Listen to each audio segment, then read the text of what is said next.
the Riding the Bench Eagles podcast. I'm your host, Asif Badi, and today is a very, very special episode as we are entering the bye week. We don't have any games to cover. There's really no game reaction or preview that we can do, but we can give a review on the halfway point of the season mark for the Philadelphia Eagles. We are 6-2 entering the bye week, coming off a really dominant game against the New York Giants. And I have a special guest on that we are going to talk about the Philadelphia Eagles with, my friend who I have done, from Jacob Sports. We've done post-game shows together. We actually have done a podcast together in the past on his channel, but he is now welcoming here as the Riding the Bench Eagles podcast as a guest. This is my friend, Anton Broda from Australia. What's up, my man? How we doing?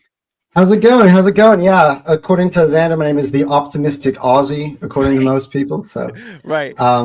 Yeah, look, my thing is I try to, instead of being so afraid to put my chest out and say that I think we're winning it, I just went ahead and said it even though everybody laughs in my face. All of last season, I said, we win the Super Bowl. And what happened in February? So, Hey, listen, and you know what? That's my thing. I was right behind you, too. After that Ravens game, we were talking about it. I think me and you were like the ones who were getting a lot of shit on that channel when we were talking about, hey, like Jalen's playing just fine. Like everything's all good. We're playing good ball. We're going to go ahead and win the whole thing. And they were all like, you don't know what the hell you're talking about. And all of a sudden, we're hoisting the Lombardi Trophy in February, and we're Super Bowl champions. So it's a good feeling. That's why I got a lot of love for you, brother, because you subscribe to my way of life. So. Yeah, right, man. Likewise, man. Likewise. All right, dude. Well, listen. I guess before we get into Eagles talk, I just want to know a little bit about you because this is just, I am springing this on you a little bit, right? So Tell me how exactly you became a Philadelphia Eagles fan, considering that you are not in the United States of America. Yeah, I've never stepped in the city of Philadelphia. So if you could tell by my accent, because when I go on my other channel, which is based in the UK, everyone thinks I'm an American, even though I don't live in America. Mm-hmm. I was born in Los Angeles, grew up in Los Angeles. And one of my best friends, his name was Sam. At the time, I actually used to be a Rams fan because my uncle, massive Rams fan. This is literally right before the Rams. We're talking about how young I was. This is literally before the Rams moved from LA the first time. And he bought me like Rams helmets, Rams shirts. And like, I kind of sat there and like, I saw them win a Super Bowl in like 1999 under Kurt Warner. And it never felt like love for me. How about that? And it's actually really funny that one day, so my best friend Sam, he's actually from Philly at the time, but I actually haven't spoken to him in about 20 years. It's because, life moves on and stuff. Understand. Him and his family, I was at their house. I used to come over to their house all the time. And the Eagles were playing the Rams in the NFC Championship game. And I went in there originally going for the Rams. And they did win the game. So it does feel a bit silly that I switched to being a Birds fan in the middle of that game. Just because I watched Donovan McNabb, I watched the Eagles, and I'm like, this is a team that I relate with. I like the message. I like what they stand for. I love what the organization stands for. The Rams, for me, don't feel like still don't feel like a team with a soul. Wow, to be honest. Yeah. No, I want to be part of a fan base that absolutely loved their team, an organization that stood for all the right things, that were running the right way. And yeah, at the time, it just stuck with me. This was 2001 when I became an Eagles fan. Yeah. So I was 9 years old at the time, and I was my uncle literally still doesn't forgive me to this day that I betrayed the Rams. Every single, want to hear a story about my uncle. So yeah, sure. We played the Rams many times and beaten them, of course, over recent seasons. And the other day, remember we won, we came back to win. Yeah. And they were lining up for a field goal and we blocked. And I was just on here with the WhatsApp, whatever. And I see him typing right before the field goal because he's been waiting to finally beat us. Yeah. See him typing. And then the blocked field goal, and all of a sudden he's offline. There you go. But I live in Australia now. I've lived here since I was 16, but I've never missed an Eagles game since 2000 since the start of the 2022 season. We went to the NFC Championship game that year as well, and I've not missed one game. I've been through through the tough years. I've been through the great years. Yeah, I just love this team. And of course, one day I would just love to go to Philly and actually go to a Birds game. Dude, it's electric, man. It really is, especially when they're rolling, dude. Yeah. I mean, listen, because but like, look at that man on your jersey. Yeah, he was an Yeah. icon. He was, and the picture behind you. Yeah, yeah, I absolutely love Brian Dawkins when he used to come out through the tunnel with a visor, and he was like, "Argh," and he would crawl on the floor. Man, he was such a vibe. I remember when we were going through our run to the Super Bowl. What was it he used to say in the huddle to this team? He used to stick with me all the time. to be honest, I'll get back to you. Yeah, I'm about to say. I don't know the. But I don't know why. Just whenever I get on a podcast, sometimes like have things that I say all the time just pop out of my head, just crazily enough.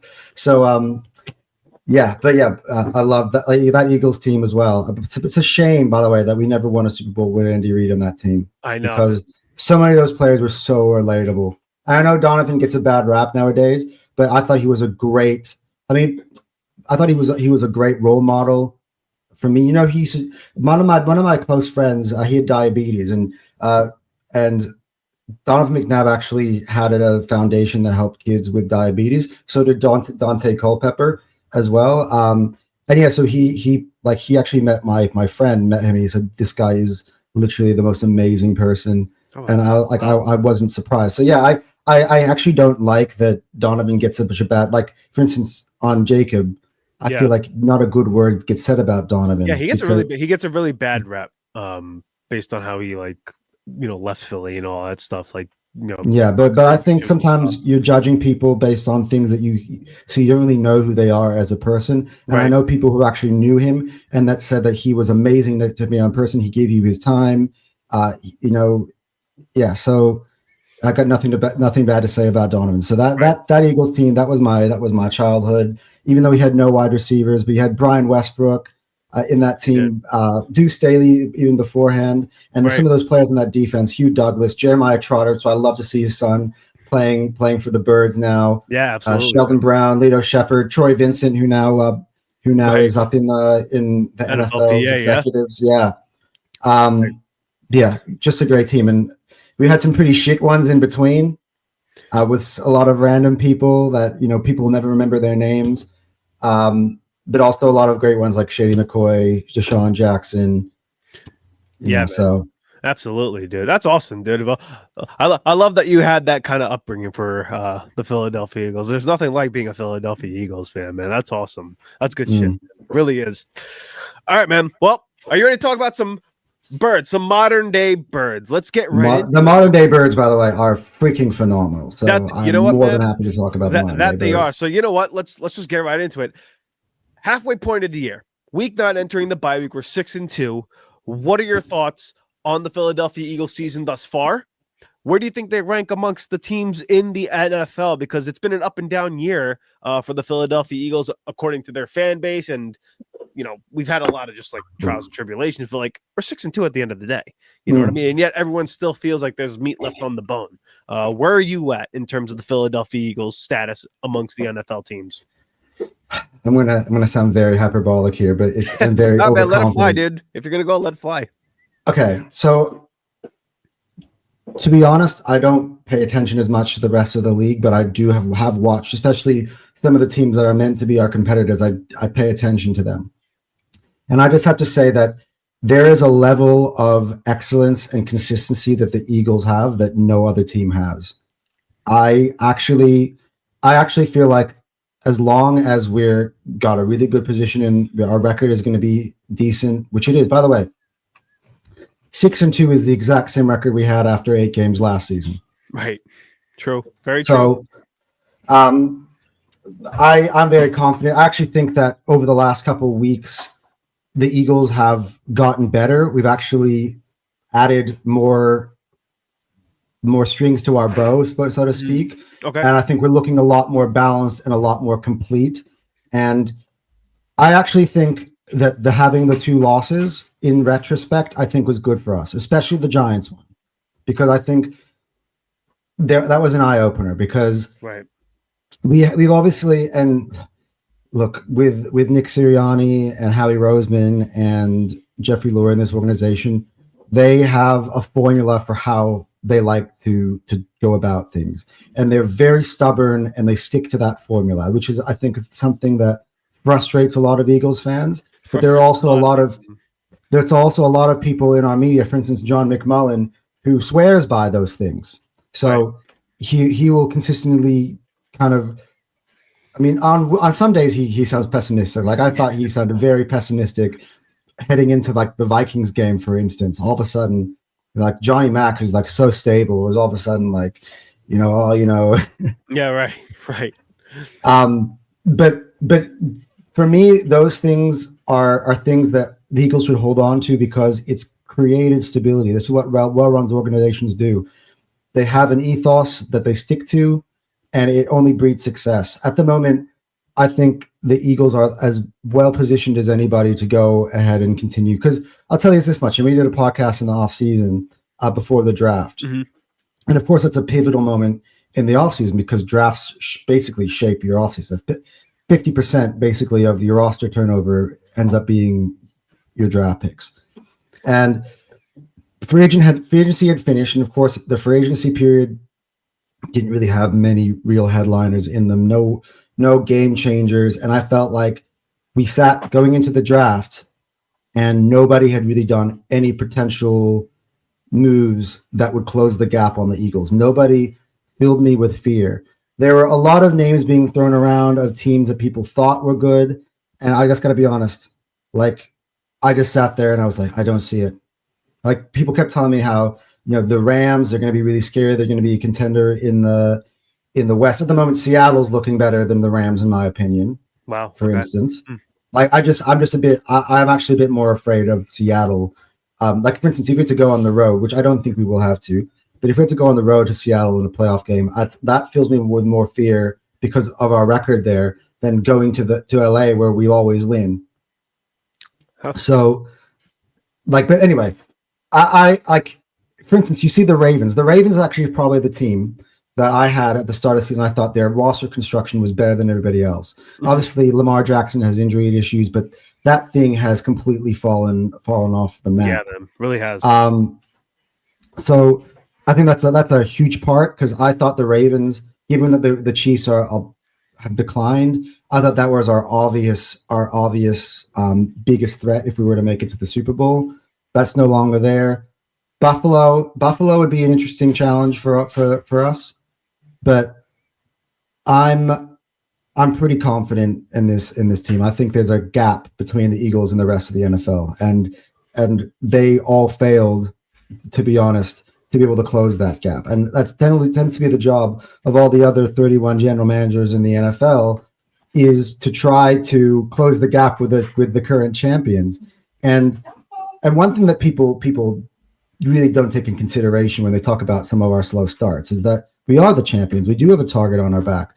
So we cannot cakewalk or sleepwalk into any football games now. Right. We can't win any games in first or second gear, although we have. So that's the other part. The other part too, which was what makes it very scary, that the Eagles levels can go up. I feel like I'm talking about this in every sport I talk about. On my other channel, on the Football Terrace, on the network I work for, I'm always talking about teams that are being so successful early parts of the season and they've yet to get out of first or second gear. And that for me is maturity. That for me is the formula for how you win championships. You don't win championships in September or October. You win championships in January, February. So I just think that the Eagles at 6-2 at the break, I think it's good. We got to have a chance to rest. We have a lot of injuries, especially on the O-line. And you mentioned that. That's been the biggest bugaboo, I think, for the Birds this year. If that O-line gets healthy, I think there's no one to stop us. And I do think, by the way, we'll talk about later on this podcast because you outlined it for me, but ways that we can improve the defense, because I think the defense at times could use a little bit of an upgrade, a little bit more veteran leadership in it. But I think overall, though, I think it's performed to a level that's good enough to win football games. So I tend to agree with you on the defense for sure, man. I mean, considering what the offense was, especially in the beginning of the year, and how young the defense is. I mean, what we got last season was just like that. It was literally like one of the greatest, if not the greatest, defense in franchise history. Like, asking for something like that would have been, just unrealistic. I thought where we were this year was what we were going to get last season, right? And it ended up just being flipped. But yeah, I tend to agree with you in terms of just like where the defense is at. You did mention something that was interesting. You said the Seahawks are more of a threat to the Eagles than you think the Rams are, considering who their quarterbacks are, considering the history that, I mean, just in the playoffs, Matt Stafford gave us, the biggest run for our money in that playoff game. And even in the regular season, the Rams were winning a majority of the game and were marching down the field for a game-winning field goal prior to the block. So do you genuinely feel that the Rams don't have what it takes to beat the Philadelphia Eagles? I mean, I again, I talked about the fact that I have a very close connection with members of the Rams fan base. Yeah, for sure. So I just got to be honest. I honestly have to be honest. I could play the Rams 16 times in a year, bro. I know they came close. I know they came close the last 2 times that we played them, especially in our building. But I just feel like every single time we play them, I just think, by the way, Sean McVay, who is a genius, offensive genius. That he is. But for some reason, Nick always gets the better of him every time. And I just feel like there's a fear. The Rams get frustrated. Like, you can see the way that they behave. Jared Verse, the way he talks, even though like he's only in his second season in the NFL, he's now played us 3 times in his career. Right. There's a inferiority complex with the Rams when it comes to the Eagles. And I just feel like as long as that is there, I'm not concerned about them. The Seattle Seahawks first of all, I think, I mean, if you've watched them this year, by the way, they're 5-2. They're good. That's a good. They're 5-2. Yeah, like that defense is flying. I love some of those players on defense. DeMarcus Lawrence, I know a lot of Philly fans and myself, we don't really have much love for him. He's been good for them. Yeah, he's been good for them. He's added like a veteran presence. He's to that defense. I think that secondary is still good. I would love to get my hands on Tariq Woolen, for instance. Right. I was very, to be honest, I'm a bit critical on our trade for Michael Carter because I don't really know how much that did for us defensively. I don't know how much of an upgrade he is. Anybody else, and actually like Mechie as an option at wide receiver. I was a bit perplexed.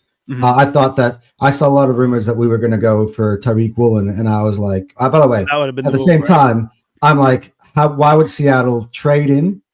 But I'm like, that is the type of trade that you make that says, damn, could you imagine you have Tariq Woolen, Quinion, Cooper? Yeah, exactly. All of a sudden, like you have Tariq Woolen, who has got a massive upside. I think that's a better secondary than the one that won a Super Bowl last year because we had an aging Darius Slay. Right. So I was a bit confused. Honestly, I gotta say, I have lots of love for Howie and I trust him. But a lot of the moves that he's made have been a lot of just very sideways moves. And it's telling me that he's got something bigger in the pipeline later on because he's not willing to put all of his chips on the table now.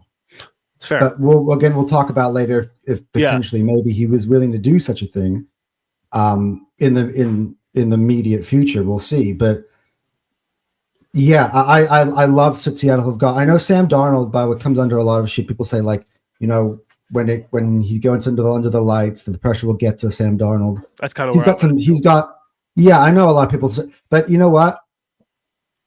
Outside of the one run where Stafford won the Super Bowl, Stafford hasn't shown to me that he can win the biggest games. He's a great regular season player, puts him some great numbers. He's a fantastic quarterback. He's a great quarterback to watch, especially from an IQ standpoint. He reads the field better than most, but it's more the roster construction. I think being an Eagles fan, I understand how important it is to have a team around you. And I think the Seattle has drafted so well in recent seasons, and those players are starting to really start to understand how to play in this league. And you're seeing it on the field. Like Jackson Smith and Jigba, for instance, he has gone up levels.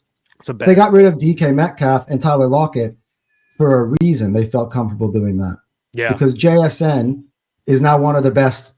Spoiler alert to everybody. Sorry, he's one of the best receivers now in the NFL. Yes, he is. He's incredible. Yes, so, he is. Like at the running game the running backs that they've got. I love Walker, for instance. Mm-hmm. I think Seattle's hard, and especially if you have to go on the road there. Like we never win. Not an easy out, man. It's not an easy out playing against Seattle. They draft well. That coach over there, Mike McDonald, like that's a really, really good football coach over there. I think I was watching a podcast with John Middlecoff. He dubbed him as the Sean McVay of. Yeah, he's awesome, man. He dubbed him as the Sean McVay of defenses. He spoke to other executives in the league, and that's what they dub him as. I actually like that. I agree. Yeah, it's incredible. I'm like, that is one hell of a compliment for a football coach for Mike McDaniel. I mean, being compared again, Sean McVay was the guy that completely changed the way NFL teams look for coaches. Mike McDonald, if you're compared to that, like you are doing something really, really well.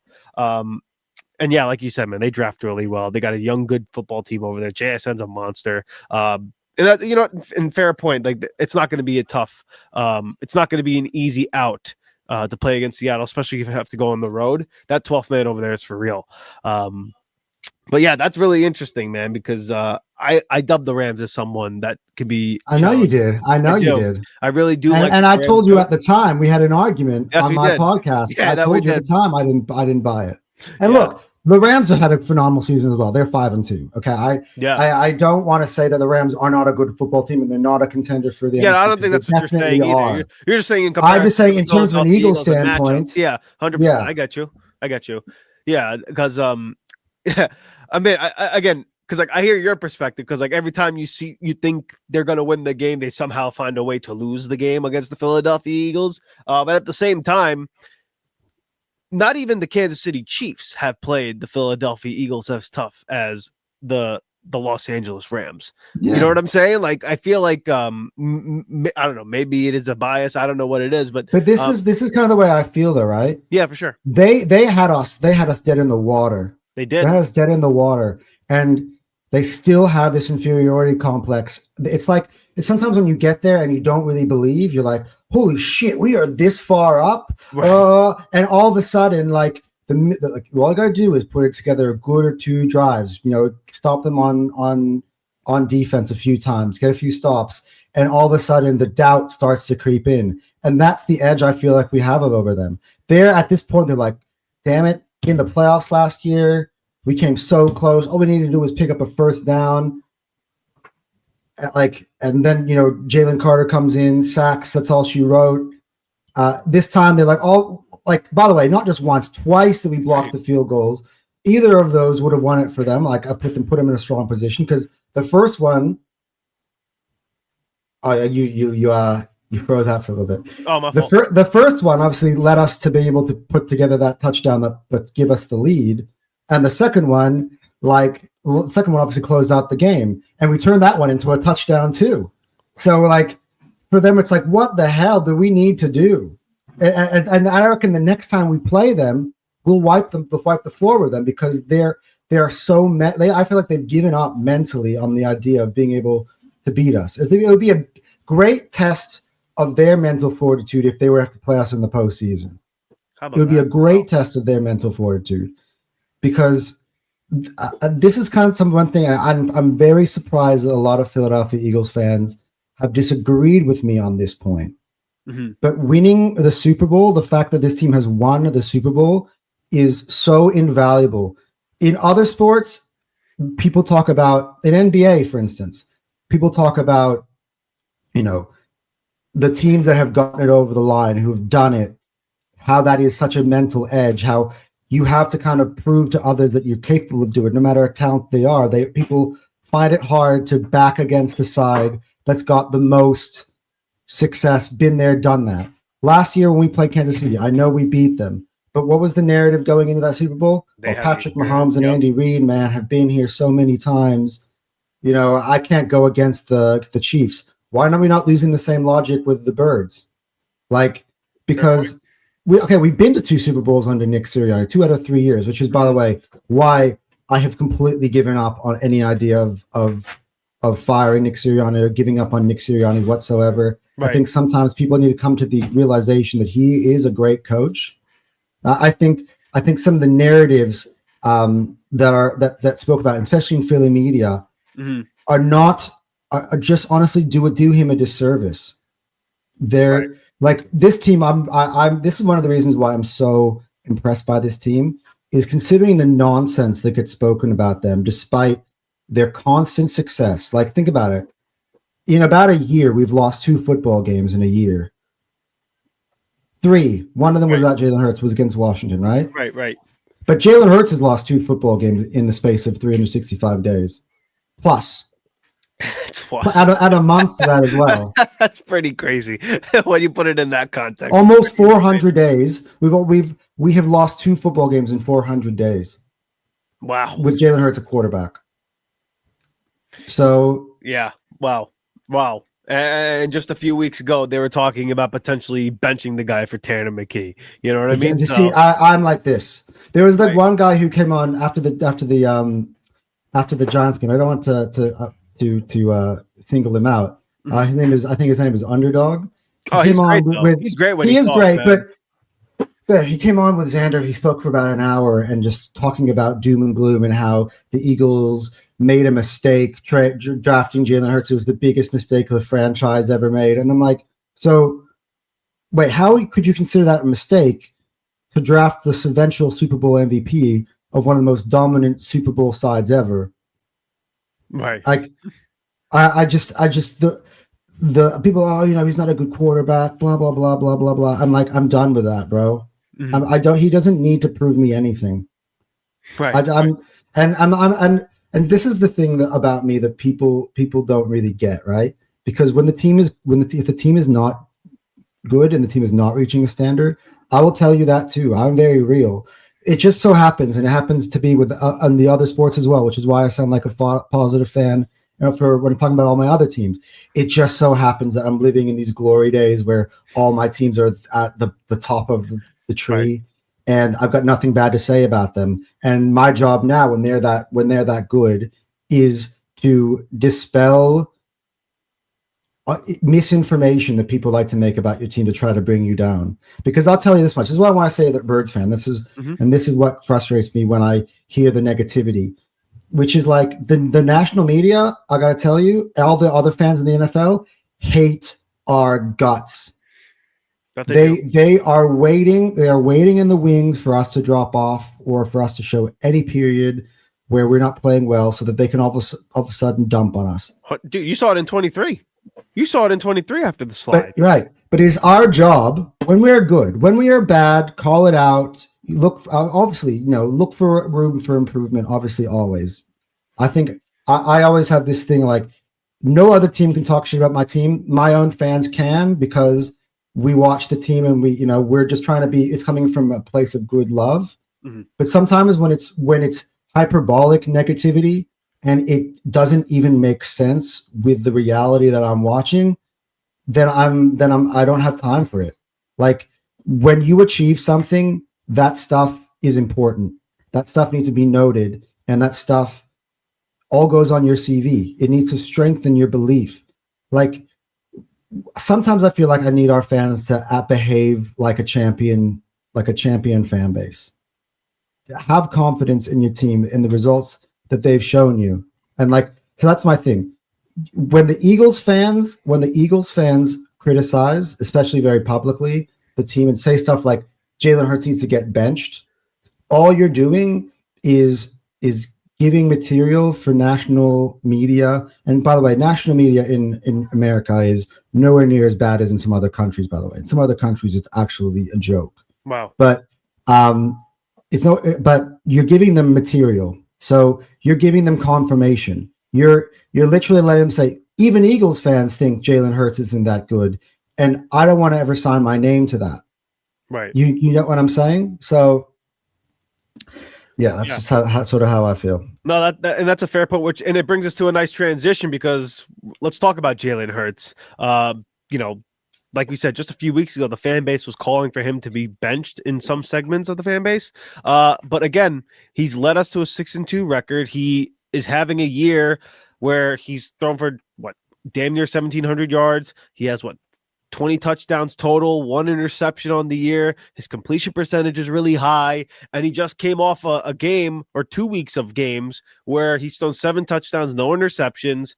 And he's basically had just as many incompletions in the game as he's had touchdowns in back-to-back weeks, entering the bye week. And I already know what you think of Jalen Hurts because I've heard you on the post-game show, and I already see where the sentiment is going.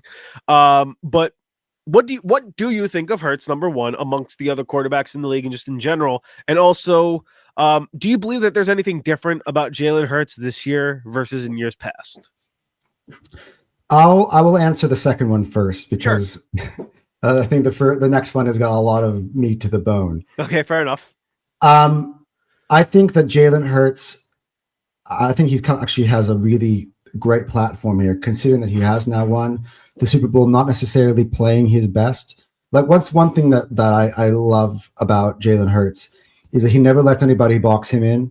Mm-hmm. He's always working on his game. He's never satisfied. That's a winner's mentality. That it is. And I think he hears the criticism. I think he hears how people think that he's not that great of a passer. And I think he hears that people think that he's a one-read quarterback and stuff like that. And those things, being a one-read quarterback, is not permanent. The only thing that's permanent is your God-given ability and your talent, and your strength, the body that you were given by God, right? Right. So Jalen obviously is very gifted physically. Like, the man can freaking bench press my house. Like, he could squat my house. Sorry, I don't know about that. His bench pressing isn't as much notable. But with squats, that AC joint injury might be a little bit of a problem. But yes, I get it. Yeah, right. like the dude is a freak, and he's just a tremendous athlete. And he is probably, he is the only ever mobile quarterback to have won a Super Bowl. Really, outside of Russell Wilson. But as Russell and I feel like maybe like a guy who's known for his running more so than his ability to throw the ball down the field. Because Russ was always able to throw it, and like people described him as a guy who could run. Like, Jalen Hurts is a quarterback who quote unquote runs, but it can pass. You know what I'm saying? So yeah, that's to your point. So how to describe him. So my thing here in general when it comes to these things is I've never subscribed to this because I just feel like it's just way too easy. And I get a lot of people just get obsessed with passing. A lot of people nowadays grew up with Peyton. You know, they grew up watching Aaron Rodgers, watching Tom Brady. Yep. They, for them, watching Drew Brees, another one. Yeah.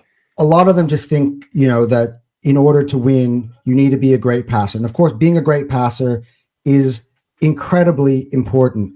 But one thing that people are forgetting is the evolution of the game. And if you look at what teams are looking to draft nowadays, they're looking for quarterbacks that can do everything. Josh Allen is a phenomenal passer, but what also is Josh Allen? He's a refrigerator. B, he's an incredible athlete, and C, he's a great runner. And so Lamar Jackson, right? He's won an MVP. So look, these are the last two MVPs. Yeah. Lamar Jackson, what is he?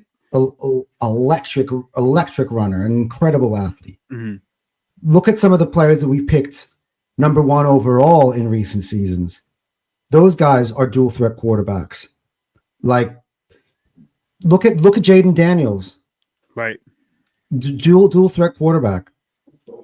That is what NFL executives want. It's the next evolution of the game. It's being able to be so versatile that you can beat teams in so many different ways. That if it's 3rd and long and the blitz is coming and you see a space, that all of a sudden the quarterback can go run, pick up 15 yards on 3rd and 10, and you're like, fucking shit. How the hell did we stop this guy? Right. Honestly, to your credit, dude, like, look at all the quarterbacks in, like you said, Mahomes. Allen, Lamar. Even Baker's a playmaker who can roll out and get some first downs if he has to. Aaron Rodgers made a whole career of being able to buy extra time. Big Ben, same thing. Jalen Hurts. You mentioned Jaden Daniels. I mean, our old quarterback, Carson Wentz. Right, before exactly. he got dinged. Like, dude, Jackson Dart for the Giants. I mean, like all these guys. Jordan Love can buy time with his legs. Like every one of these guys is going out there and being able to extend plays with the league. Drake May, same thing. All these teams are getting quarterbacks who have wheels. So again, to your point, like you said, it's the transition of the quarterback position now. Kyler Murray, by the way, another one. Right, exactly. Yeah, that's exactly it. So I just feel like it's a very old school sort of style of thinking that I'm trying to move myself away from. I in the past believe that you need to be a great passer because in those eras you had to be.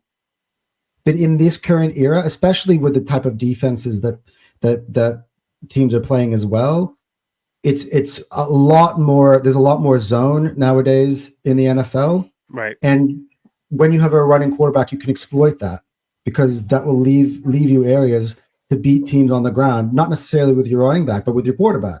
So, like that for me is like something that I've never really kind of seen when people try to criticize Jalen Hurts saying he's not an elite quarterback. What I see in Jalen Hurts is, by the way, now, when you were asking about the evolution and how he's doing it now, all of a sudden, people were saying he's a run read quarterback. His arm isn't that good. His accuracy isn't that good. And as you said, his completion percentage is through the roof this season. Yeah. You see the last 2 weeks. And by the way, he played the last one without AJ Brown, who has been bitching all season. Now, of course, we'll get to that. Right. And he throws a dime to Jahan Dotson. Devontae Smith was amazing in that game. Dallas Goedert was amazing in that game. I mean, I'm a bit annoyed that we traded John Mechie because I think he just added another sort of talented receiver to the weaponry, and I just confused by that move. I'll reiterate that again. I was not happy with that at all. It's funny. He's being able to spread the ball, which is maybe one of the reasons why AJ is so pissed off. Because before it was AJ or nothing. Even with Devontae, there were many games where Devontae would literally be so quiet, but it was AJ. The year that we imploded, what was the narrative? He had that 6-game stretch where he had like 100 NFL record of 125 yards receiving. He was the catalyst for the offense when we were going on that winning streak. So that's what annoys me about the AJ Brown thing. Right. And so all of a sudden and by the way, I got to give credit to Kevin Patullo because they had 10 days to reevaluate how they wanted to run the offense. And the offense against the Giants and the offense against the Vikings was vastly different.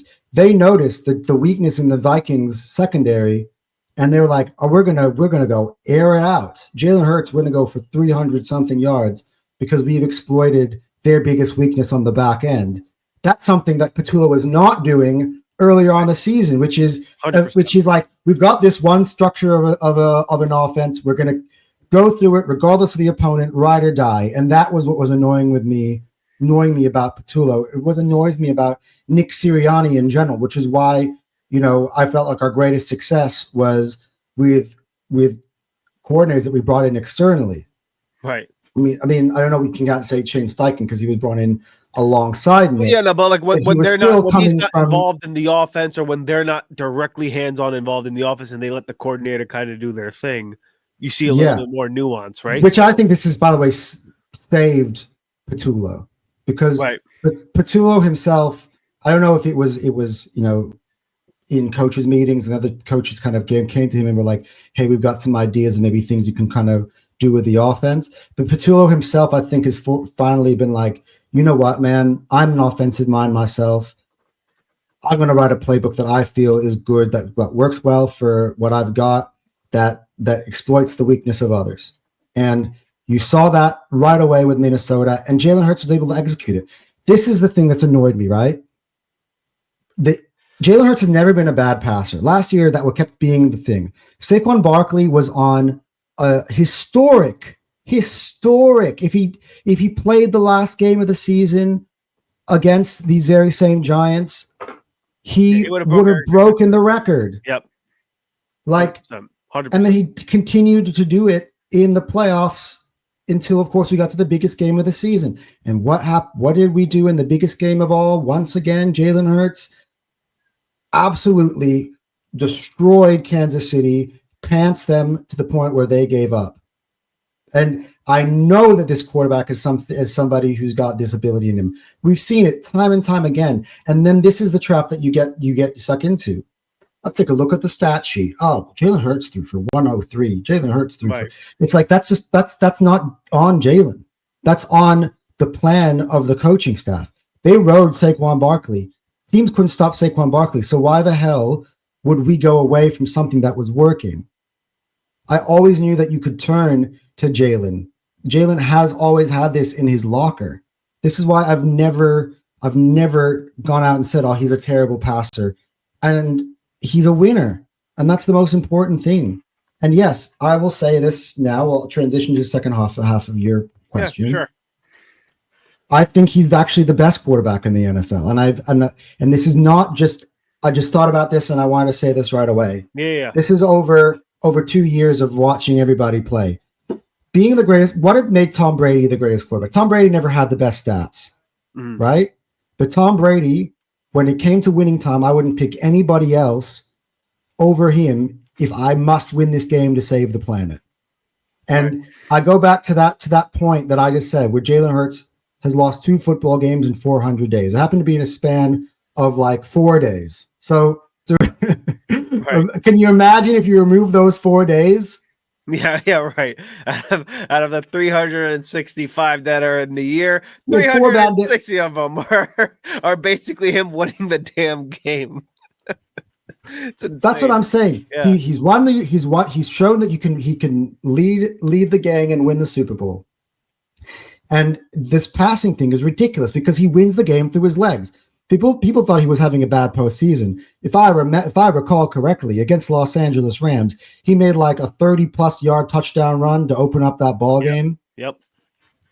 Like he wins the games with the leg. He is a playmaker. He goes out of the pocket. He picks up first downs by any means necessary. Yeah. And yes, sometimes the offense isn't rolling, and you can look at a sink, but everybody goes through that. All the best quarterbacks go through that. Like. This is an Eagles team that's got so many great weapons on it that he doesn't necessarily need to carry the burden and put everything on him and unnecessarily, because the quarterbacks who do that don't win. And every single time, and I know me and Xander went back and forth on this 2 weeks last week when I said this, and he's like, well, the quarterbacks go against our defense, and Jalen Hurts goes against the other team's defense. So it's not really them on them. But I'm like, but I've seen them on the same football field when we played Baltimore Ravens last year, and Lamar Jackson, who was, the MVP at the time, and a lot of people thought he would be the MVP that season too. And Lamar Jackson was not making winning plays. I actually think when it comes to crunch time, he doesn't make winning plays. Like, the other one, by the way, is Patrick Mahomes, and I don't want to remove Patrick from the conversation. So when I say I think Jalen is the best, I think he's the best right now. But I think it's him, Patrick, Josh. But again, for Josh, he also needs to be able to stand up and make. If we're going to critique Lamar Jackson, someone can argue the same for Josh Allen too. Right. Yeah. 100%. So for me, it's Patrick and Jalen. That's why they played each other twice in the Super Bowl. Jalen has a monopoly over the NFC. That's what drives me up. I know Baker's playing really well, and I have much respect for how he's revived his career and the narrative on him as a human being. Like I love people who are able to mature and self-evaluate and be able to better themselves, and that's something I respect about Baker very much. So I want to say, because I was not a Baker guy. I've completely gone 360 on that. I enjoy watching him play football, and I actually do think that Baker has the potential to make winning plays. Again, he needs to prove it. He's beaten us in the playoffs, for instance. But then he's always been a playoff performer. He's always been a playoff performer. He's played well in the playoffs. But I still think that Jalen's got a monopoly over the NFC, and every single time he goes head to head against the best quarterbacks, for me, when you're watching the two on each side, looks like the one who's making winning plays. he looks like the one who's more calm and collected. And that includes Patrick. That's why I have him one. Because when we played Patrick, by the way, he's now beaten Patrick Mahomes on, I believe, 3 straight occasions. Yep. So none of them, by the way, have been in Philly. Right. And the one time, Superbowl, the one time he Kansas played him City in Philly, twice. it was his third start of his career for Jalen. The third start of that third game of his first year starting. Right. Right. Since then, he's played them 4 times. He's 3-1. The first time it was in the Super Bowl. I thought he was the better player. I thought Mahomes was limping around in that game. Again, Mahomes made the winning plays at the end of the ball game, and that was a learning curve for Jalen. It was. He understood. I reckon he sat there for 2 years thinking like, fuck, if I only didn't fumble the football in the first half, I would have had a ring that day. Right. And even then, he made up for that. Then he turns around and he throws a 60-yard bomb to AJ Brown. He turns around, he by the way, with his legs, gets the Eagles back into the ball game, ties the ball game with a 2-point conversion through sheer will. And I still believe that if he got the ball back, we could have won that Super Bowl. I agree. The James Bradbury call was massive, and you can't put that on Jalen. Then he's gone to Kansas City, beaten him the very next season. Then they got their rematch in the Super Bowl. I don't even need to say much more about that because we all know what happened. And then this season, once again. And for me, I'm like, I just think that he's the best quarterback. And everybody is trying to come up with every excuse, every criticism under the sun to undermine all the great things that he's done instead of appreciating something that's great in front of your very eyes. I was started off this podcast saying how much Donovan McNabb was an icon and how much he was my favorite player growing up. Jalen Hurts in my adolescence has surpassed him because for me, he's got what Donovan never had, which was a winning edge. Right. And yeah, I think I put him number 1 over all quarterbacks. And I've never been a stats guy, especially regular season stats guy. And you've got to applaud them because it's important. But for me, it's always the most important stat is, did you win? Right. So anyway, I feel like I've gone on a long monologue. I don't want to bore the people, but no, you're good, man. Hey, listen, I think because that kind of encapsulates what Jalen Hurts is in a nutshell, right? Like at the very end of the day, from a fan base perspective, the thing that he does, as well as anybody in franchise history, and as well as any other quarterback in the NFL, is win big games and perform in big games. His stats can be whatever. He might be 30th in passing or whatnot, but at the end of the day, when you're 6-2, coming off a Super Bowl championship and potentially in a position to go ahead and go on a run to repeat in the NFC, that can be wide open. You're in a pretty good spot as a NFL. I will say that game after the bye is critical in terms of the positioning because Green Bay right now is at the top. We got to go to their house, beat them, get that tiebreaker, move to the top, because I do think that it's very important once again that the NFC playoffs runs through Philly. And we didn't really get to do it the first.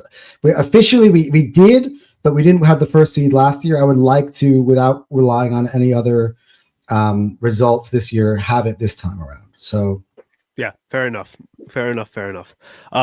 Let's transition to the coaching staff now. We talked about it briefly before when you were talking about. I'm going to piss off a lot of more people again, but here we go. Nah, man, it's all good. You see what you feel, man. Nick Sirianni and Kevin Patullo grade the performances that they have had up to this point in the year, and then we'll talk about a little bit more about potentially some acquisitions that they can make in December, because I think you know where I'm going with that one, with Frank Reich potentially coming in as a consultant, or basically coming in as a consultant in December. Will it help the offense? Like, where are you at with Kevin Patullo and Nick Sirianni in regards to this team and this offense at current juncture? Well, my opinion on Kevin has changed vastly in the last fortnight. Okay, so I'm gonna put that one to a side because I think there's a lot to unpack there. In terms of Nick Sirianni, I mean, again, you always kind of got to grade it from what the expectations are. And I've done the same thing, I'll just say, with Liverpool in a different sport. Not my team, but a team that had won a title and everybody was expecting them to win everything. And everyone's saying that, they're going to be unstoppable. They're like, so then when I grade them, I go, well, are they unstoppable? No. So they've clearly underachieving. In terms of, that's with the same, so I say all that to say, in terms of the Eagles, I hold up to the same standard. Like the standard now, the only way to move up is to go back to where we were last year. There's no higher peak of the mountain that we can get to than the one that we're already sitting on. So it's always kind of just sort of being able to maintain that. And I think Nick has been dealt a tougher hand this year than he was last year. You alluded to it as well. And Vic Fangio has definitely been handed a tougher hand. Right. For me, Nick Sirianni's job is unique amongst all 32 NFL head coaches, because Nick Sirianni in general is not responsible for the offense. He's not responsible for the defense, and he's not responsible for the special teams. He's responsible for situational play calling. What are we going to go for it? Like all type of stuff. Clock management, by the way. Managing the game. Which by the way, Nick Sirianni is the most elite clock manager I've ever seen in my life. He's been really good. The things, the ideas, the things that, like, I'm watching the games and the creative ways that he finds to get that clock to run to 0-0 is beyond me. Like, right. I thought the other day it was the Giants game, right? And we just got the ball back. And he was like, okay, was it the Giants game or was it the Vikings game? I think it was the Vikings game. Which one was it? Where basically they had all three of their timeouts at the 2-minute warning.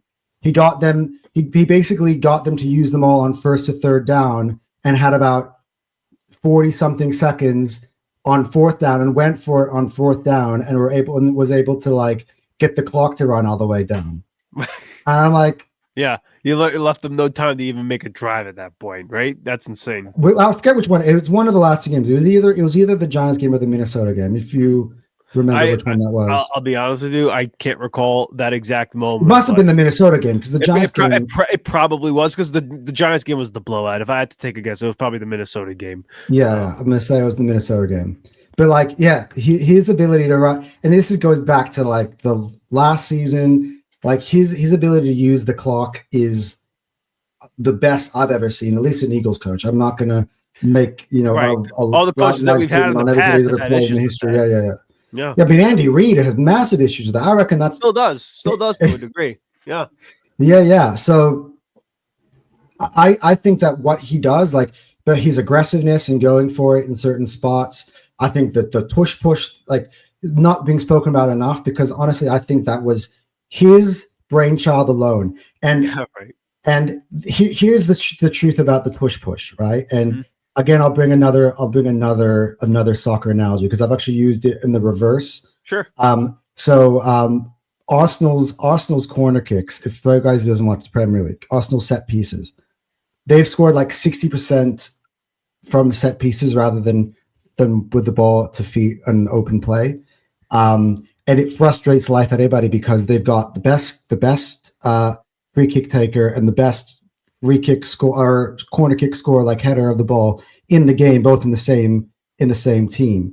And they've got the best coach at coaching set pieces.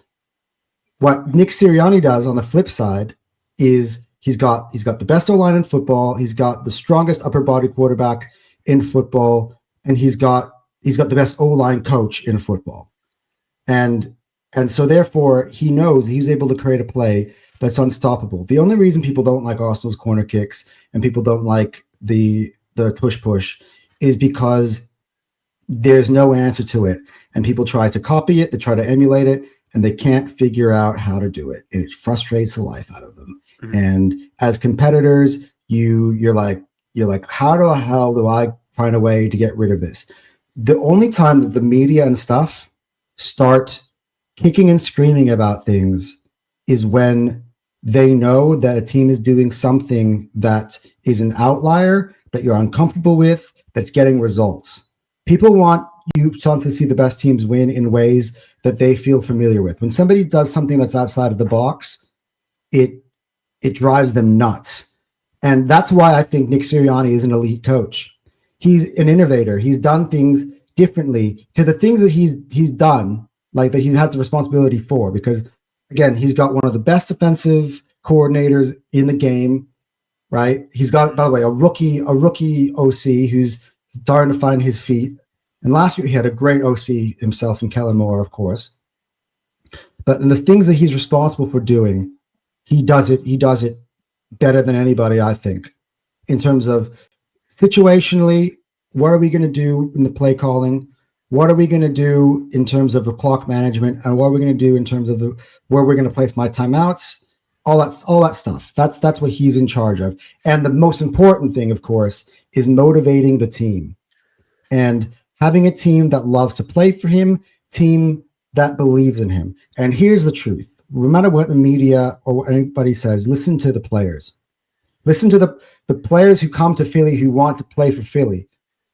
They all love him. Right. They all want to play for him. He's respected in the NFL, man. When everyone was saying, let's fire Nick, the most important thing for me is, do the players play for your coach? When the players have given up on the coach and no longer respect the coach, and the results are also declining, that's when it's time to give up on the coach. But when you're winning, now I got to say, during the meltdown, I felt at one point maybe they stopped playing for him, because that was one of the only sort of excuses that I could make, or explanations I could make for why that was happening. That's what I kind of felt like. The team was not fighting, which is why at that point I thought, let's get Nick out of this building, right? Mm-hmm. But when the 2-2 start last season and everybody was calling for his head heading into that bye, I was like, no, but I can see a team that's playing for him, which is why I would not get rid of this coach. And he, from that point on, again, just like Jalen, although I'll give him one more loss because he's responsible for everyone, even in the game, even the ones where Jalen's not in. Yep. Right. Mm-hmm. So he's got 3 losses in 400 days. Right. So for me, I have to give, again, the roster got weaker. The results keep staying the same. And the players love to play for him. That's another reason why we're good at bringing high-profile players to the team as well, outside of Howie Roseman. I think it's important when you're making a life decision, do I like my boss? And people like their boss. So BG's coming back. Right? Like, you don't come back if you hate your boss. You don't quit your job because you hate your boss and be like, hey, you know what? I'm sorry. I just had a light bulb moment. I actually love you, boss. No, that doesn't happen like that. So I would have to give him, considering that he's had a harder deck to deal with, I'd have to give him an A. I have to give him an A for this season. Mm-hmm. And by the way, last season where he won it, I don't think it was necessarily an A, because he literally kind of sit back and let everybody else take care of everything. Kellen Moore was responsible for the offense. Vic Fangio responsible for the defense. There's a little bit more responsibility with Nick on the offense. I'll say that just because he's got a rookie OC in there, who's, by the way, been his right-hand man for many years. Yeah. And the only reason he's probably there is because Nick pushed for him to get that job. So he doesn't take responsibility on that. And so if you were asking me this question because of his, putting Patullo, which has nothing to do with what he's done in this season, but in terms of what he recommended in the offseason, I probably would have graded him a bit lower. But you have to take everything into context. We're still playing at a championship level, considering that the roster and talent is downgraded, especially on the defensive side of the football. So it's fair enough, man. He's the champion. He's won a Super Bowl. Yeah, and honestly, 2 and 3. Right, exactly. And to your point, man, in the biggest game of them all, both times, Nick Sirianni has gotten this football team to play some of its best football that we have seen in years. Both Super Bowl matchups were 30-plus scoring outputs by the offense. And he is an offensive coach, saying what we want, say about the ups and downs that we hear and see during the regular season. When push comes to shove, or I guess when tush comes to push, I guess when tush comes to push, Sirianni gets these guys to lock in and play some good football. So, man, I agree with you. He's as good at managing the game as anybody else. probably doesn't even get enough respect, even from a guy like me who was a fan. I am critical of Sirianni at times because there are times where he is nauseating, but you know what? The results are the results, and his job as the NFL coach for the Philadelphia Eagles is to win football games, and he's done that at a very, very, very high clip. I'm sorry to bore the people, your great viewers, with my constant bias. Sounds like bias. No, man, positivity, because I'm not sitting here, yelling and kicking and screaming and stop. giving you an angry rant. Dude, no, listen. I'm in Long Island, New York. Okay, so I'm surrounded by New York Jet fans. I'm surrounded by New York Giant fans. Any Eagle fan that's losing their mind, I mean, like, come to New York and tell me that your team is a piece of shit. Like, there's no instance where, like, I look around, when I'm thinking to myself, this cannot get worse in Philadelphia. I look outside and then I see a New York Giants flag. I see Jet fans and they're sulking. I'm just like, you know what? It ain't so bad being an Eagles fan, man. Like we're okay. We're 6-2, not the best football that we've seen all year, but you know what, man? I'd rather be that than the New York freaking Jets, who are somehow worse coming into this year than they were in years past. So, well, I wasn't surprised though. I kind of, to be honest, yeah. I'm a rankings guy. I do a lot of research in terms of roster construction. I thought they were the worst roster in the NFL. They stink. They flat out stink. Like they are. That's a bad football team. It's a bad organization. They actually had a roster like 2 years ago that I thought was on the verge of being a playoff level roster, and that was the team that Zach Wilson had, right? And that was the team that actually, beat Philadelphia. Well, the team that Aaron Rodgers was supposed to have, and right. He had it for 30 seconds. Right, exactly. Yeah, only the Jets, man. Only the Jets. Unreal.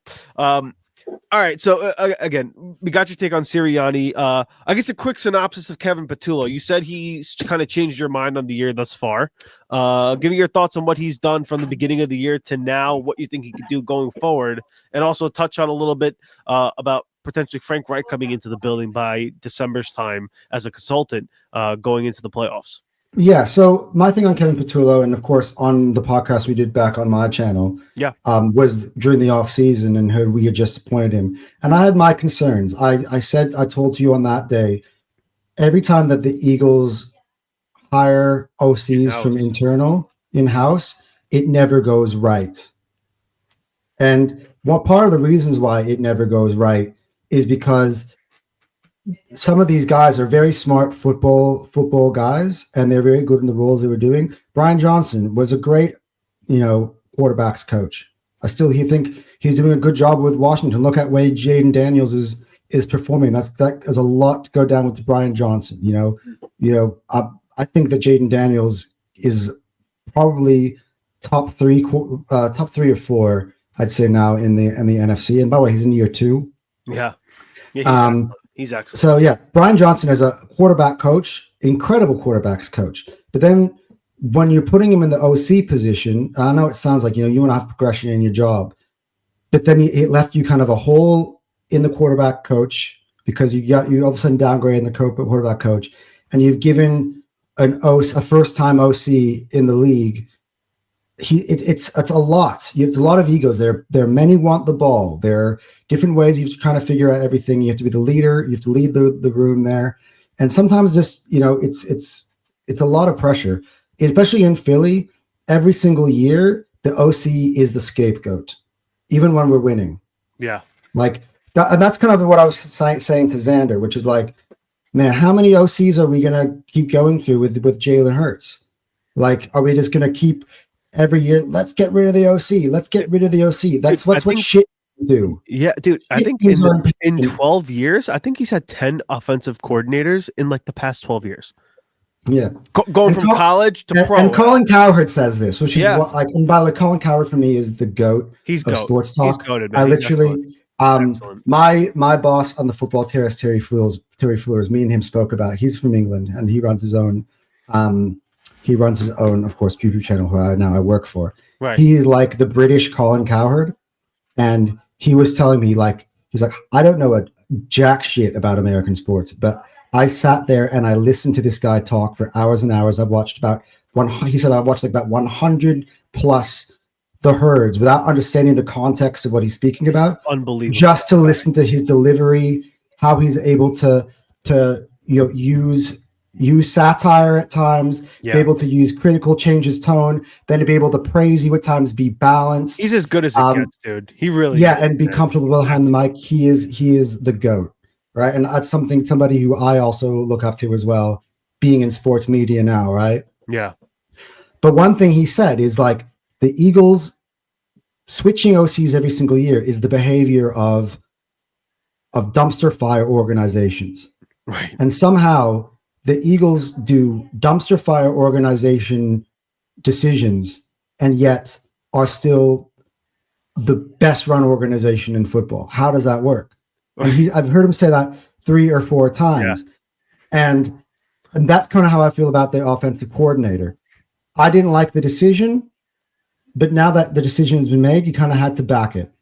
Then I went again after the Giants game, and for all those want to go back on the Giants, I was saying I think that was the biggest mistake we made in terms of us going back as an offense.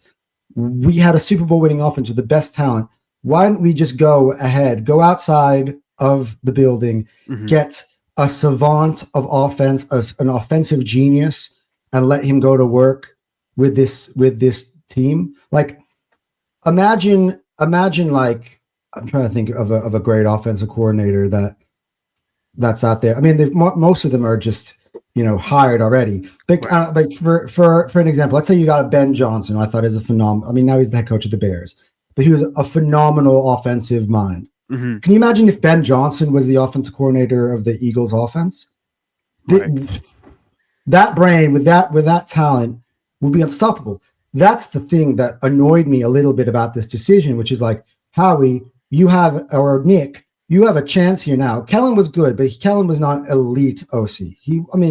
Again, I should go the same logic. He's got one of these now. Yeah. But get me an elite OC. Use this opportunity. Get me an elite OC. I don't know who it was, but surely it was not Kevin Patullo. And for me, Kevin Patullo is an extension of Nick Sirianni. But this is where I've changed. And it was since that 10-day bye week. Because again, as I said, I felt like Kevin Patullo in the first first 6 games of the season. Yeah. Even in games we were winning, the offense made no sense to me. I agree. Because number one, Saquon Barkley is struggling. And yeah, when Saquon Barkley is doing great, run the offense through Saquon Barkley. Right? Saquon Barkley is struggling, and yet we're still trying to like ram our heads against a brick wall, even though the brick wall is staying sturdy. Right. And it's like, put your trust in your quarterback. And then the crazy thing was when we started to do the reverse, which is start to play off the run, abandoning the run completely, and then when trying to turn to him, and then you're like, well, he's not fucking picking anything up. What do you expect? He's cold. And this is all by the way, managing an offensive line which is getting injured and not taking that into account and being like, well, our offensive line is a bit injured, so maybe we've got to try something a bit different to give them a bit of a break and not lean on them as much. And that, for me, all that stuff was like, what are you doing, bro? Right. What are you doing? But during that 10-day break from Thursday night football, when we got absolutely demolished in New York, to Sunday morning kickoff in Minnesota, night and day. And he all of a sudden looked like an offensive coordinator, as I said earlier, that realized the weaknesses of his opponent, that game plan for the Minnesota Vikings defense. And he realized, look, Saquon's not on it. I don't know what sort of conversations, because as well, he must have had in the background A.J. Brown knocking on his door, being a total pain in the ass, because based on what he's saying on his Twitter and what he's saying behind the microphone, A.J. Brown must have been saying this shit to his bosses in the training at the NovaCare. Like, he must have been knocking on the door being like, get me the ball, get me the ball, get me the ball. And he did it. In that Minnesota game, not only did he get the ball, Devontae got the ball, and Jalen was just looking phenomenal. He spread the ball around. He threw over 300 yards. Everything he did came off. It was absolutely magical. Although Minnesota kind of came back into the game for a little bit. We had a little bit of a lull in there. But I think that's natural. You can't be perfect for a full 48 or for a full 60 minutes. Right. Yep.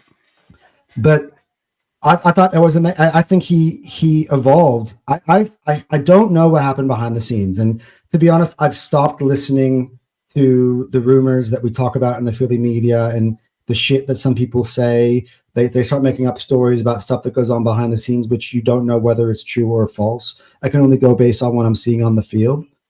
But for me, the offense that we ran against Minnesota was not a Nick Sirianni offense. Mm-hmm. I don't know if Kevin goes to Nick and goes, hey, I know you have a formula for what goes on offense, but I'm the offensive coordinator now. I've been thinking about a few ideas of what might work for the offense.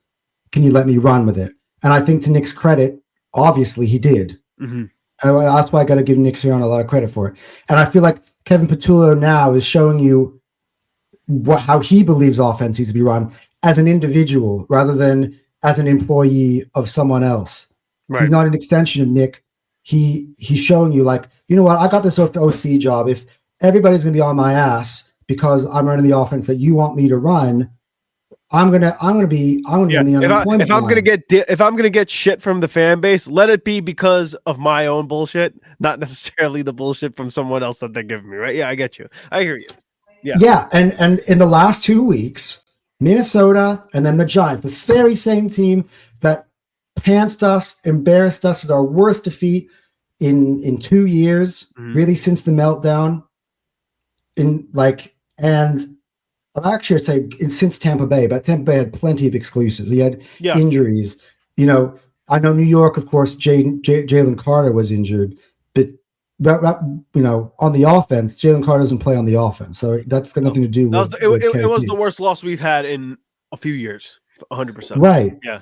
And for him to be able to run a different offense like 2 weeks later against the same opponent to amazing effect.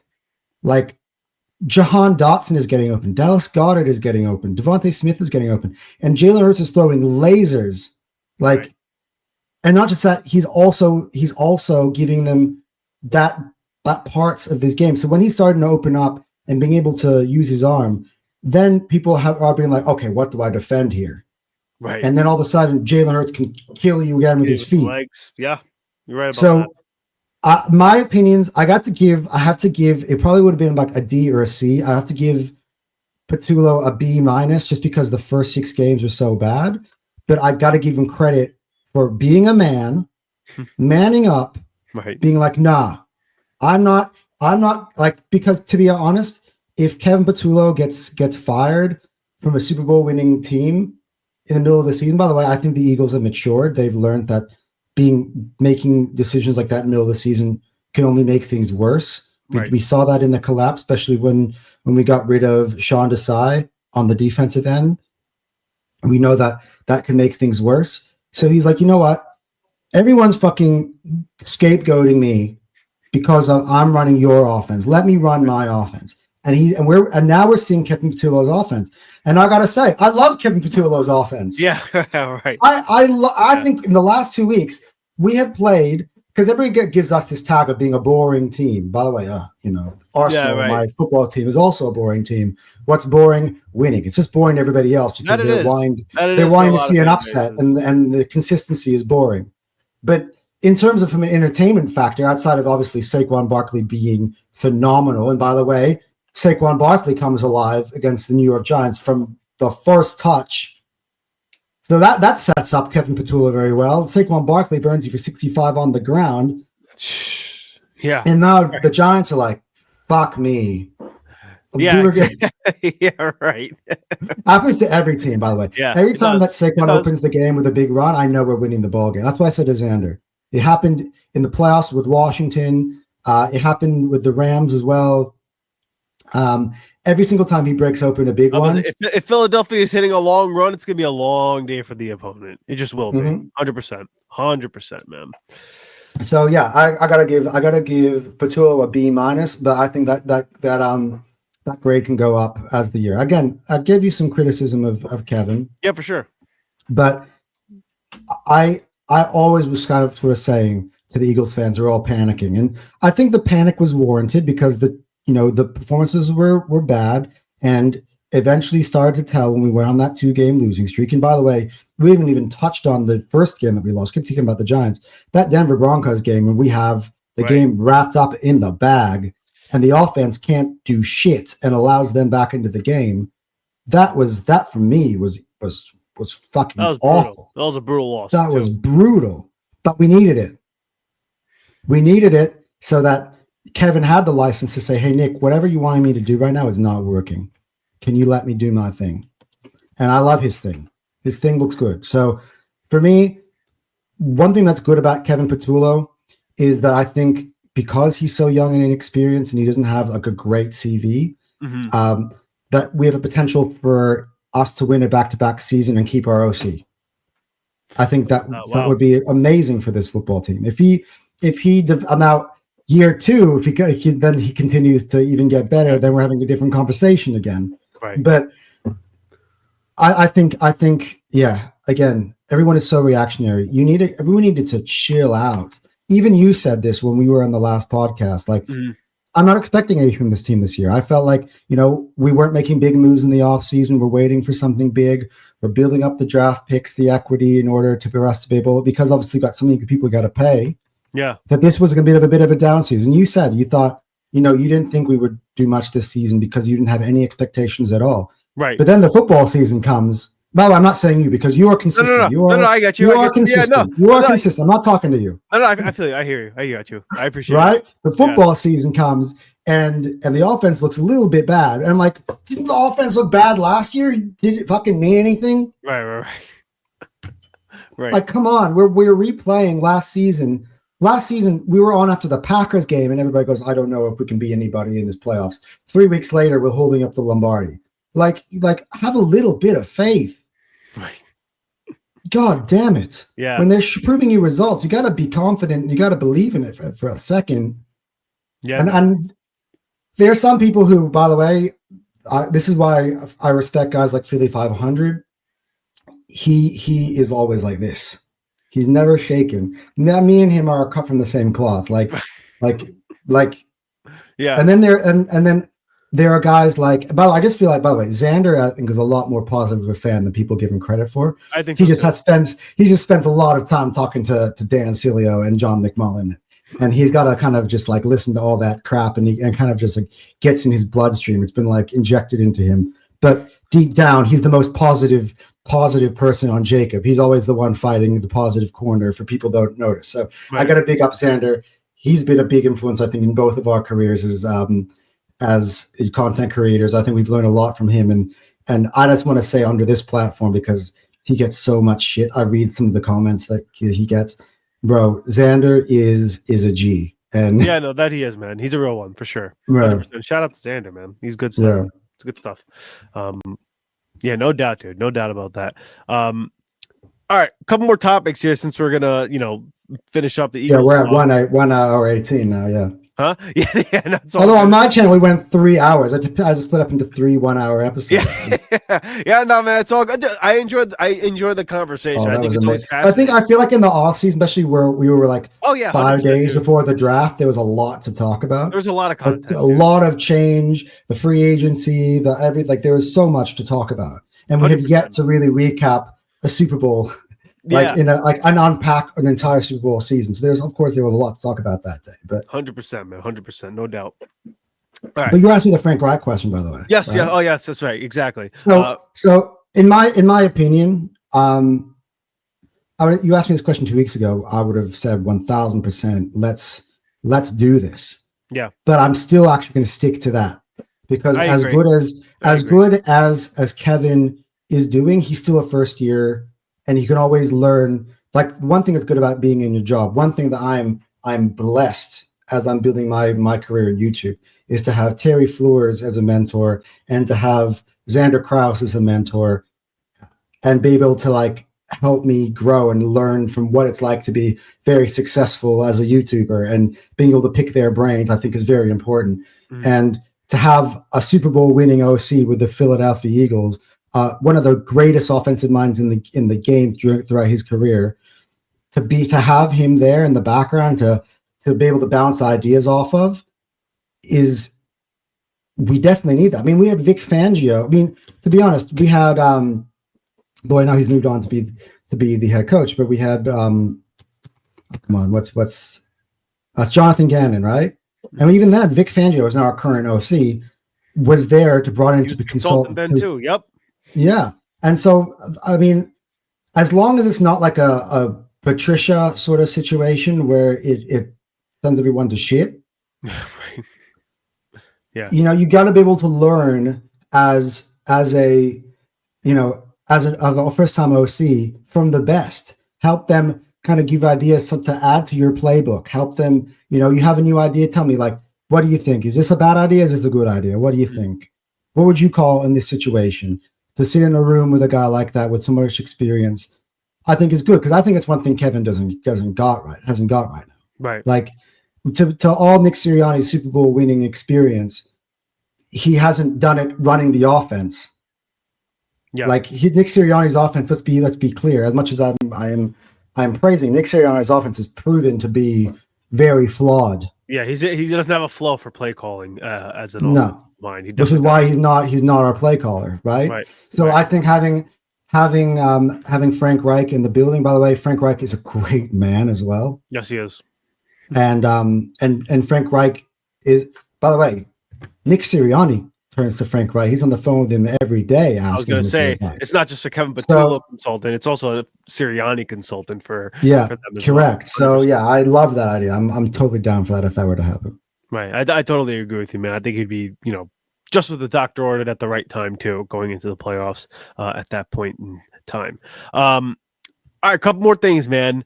Since we're speaking of the offense, Kevin Patullo, we just came off the Giants game, as you know. The most balanced that we've looked all year, and the play calling flow was as good as it's been all season long. And I think a lot of Eagle fans are looking at that and they're trying to find something that's different.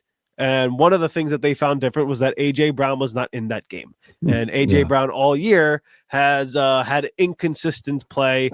And what he says is based on the offense or the quarterback or whatever it is, cryptic tweets, cryptic IG posts, not being featured in the offense.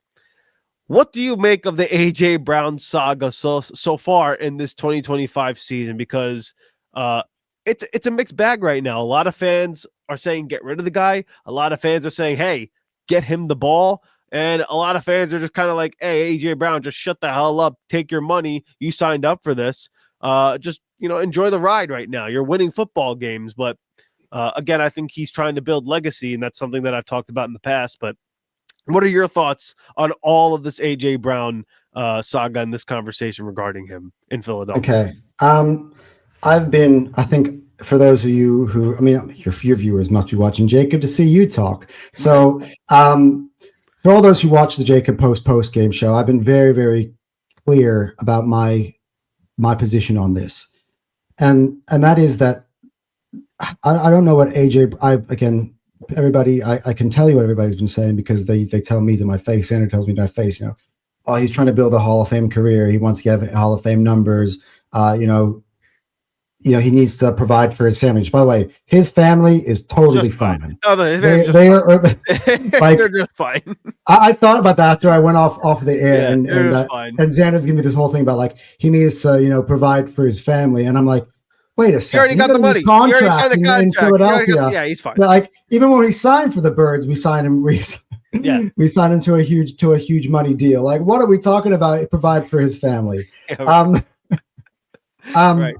But for me, like there are many different ways to be a Hall of Famer, and since A.J. Brown has been in Philadelphia, A.J. Brown has been to 2 Super Bowls. Same applies, as I've said, to the other ones. Mm-hmm. And A.J. Brown has played a big part. In his first season in Philly, he broke the record for the most receiving yards and catches, I believe, in the Philadelphia Eagles season. I think he had the yardage mark, and I think Devontae had the catches thing. It was something like that. It was something along. But yeah, he record-setting season for the Philadelphia Eagles. He's breaking.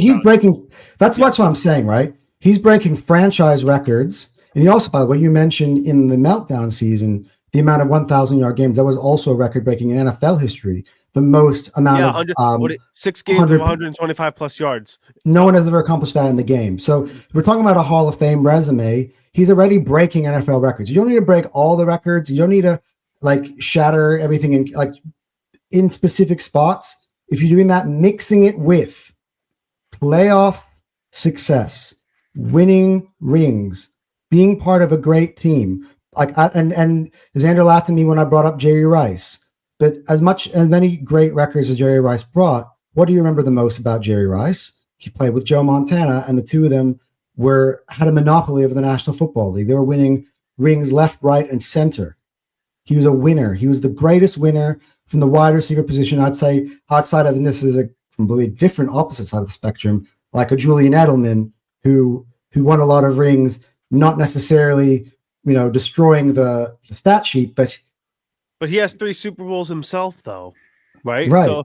So I guess because I have a different position on you than this. Because again, yeah. Yeah. Go on. No, you go. I want to hear because let's go back for some of your. Yeah, because again, I made an episode on this just recently on how I think AJ Brown is trying to build a legacy, and he has the talent to be a Hall of Famer, which is the more exclusive club of the National Football League. You wide receivers in the Hall of Fame, the only ones that you said winning Super Bowls, Michael Irvin, Jerry Rice, but outside of that, all of those guys, Calvin Johnson, Larry Fitzgerald, potentially Antonio Brown, Julio Jones, Andre Johnson.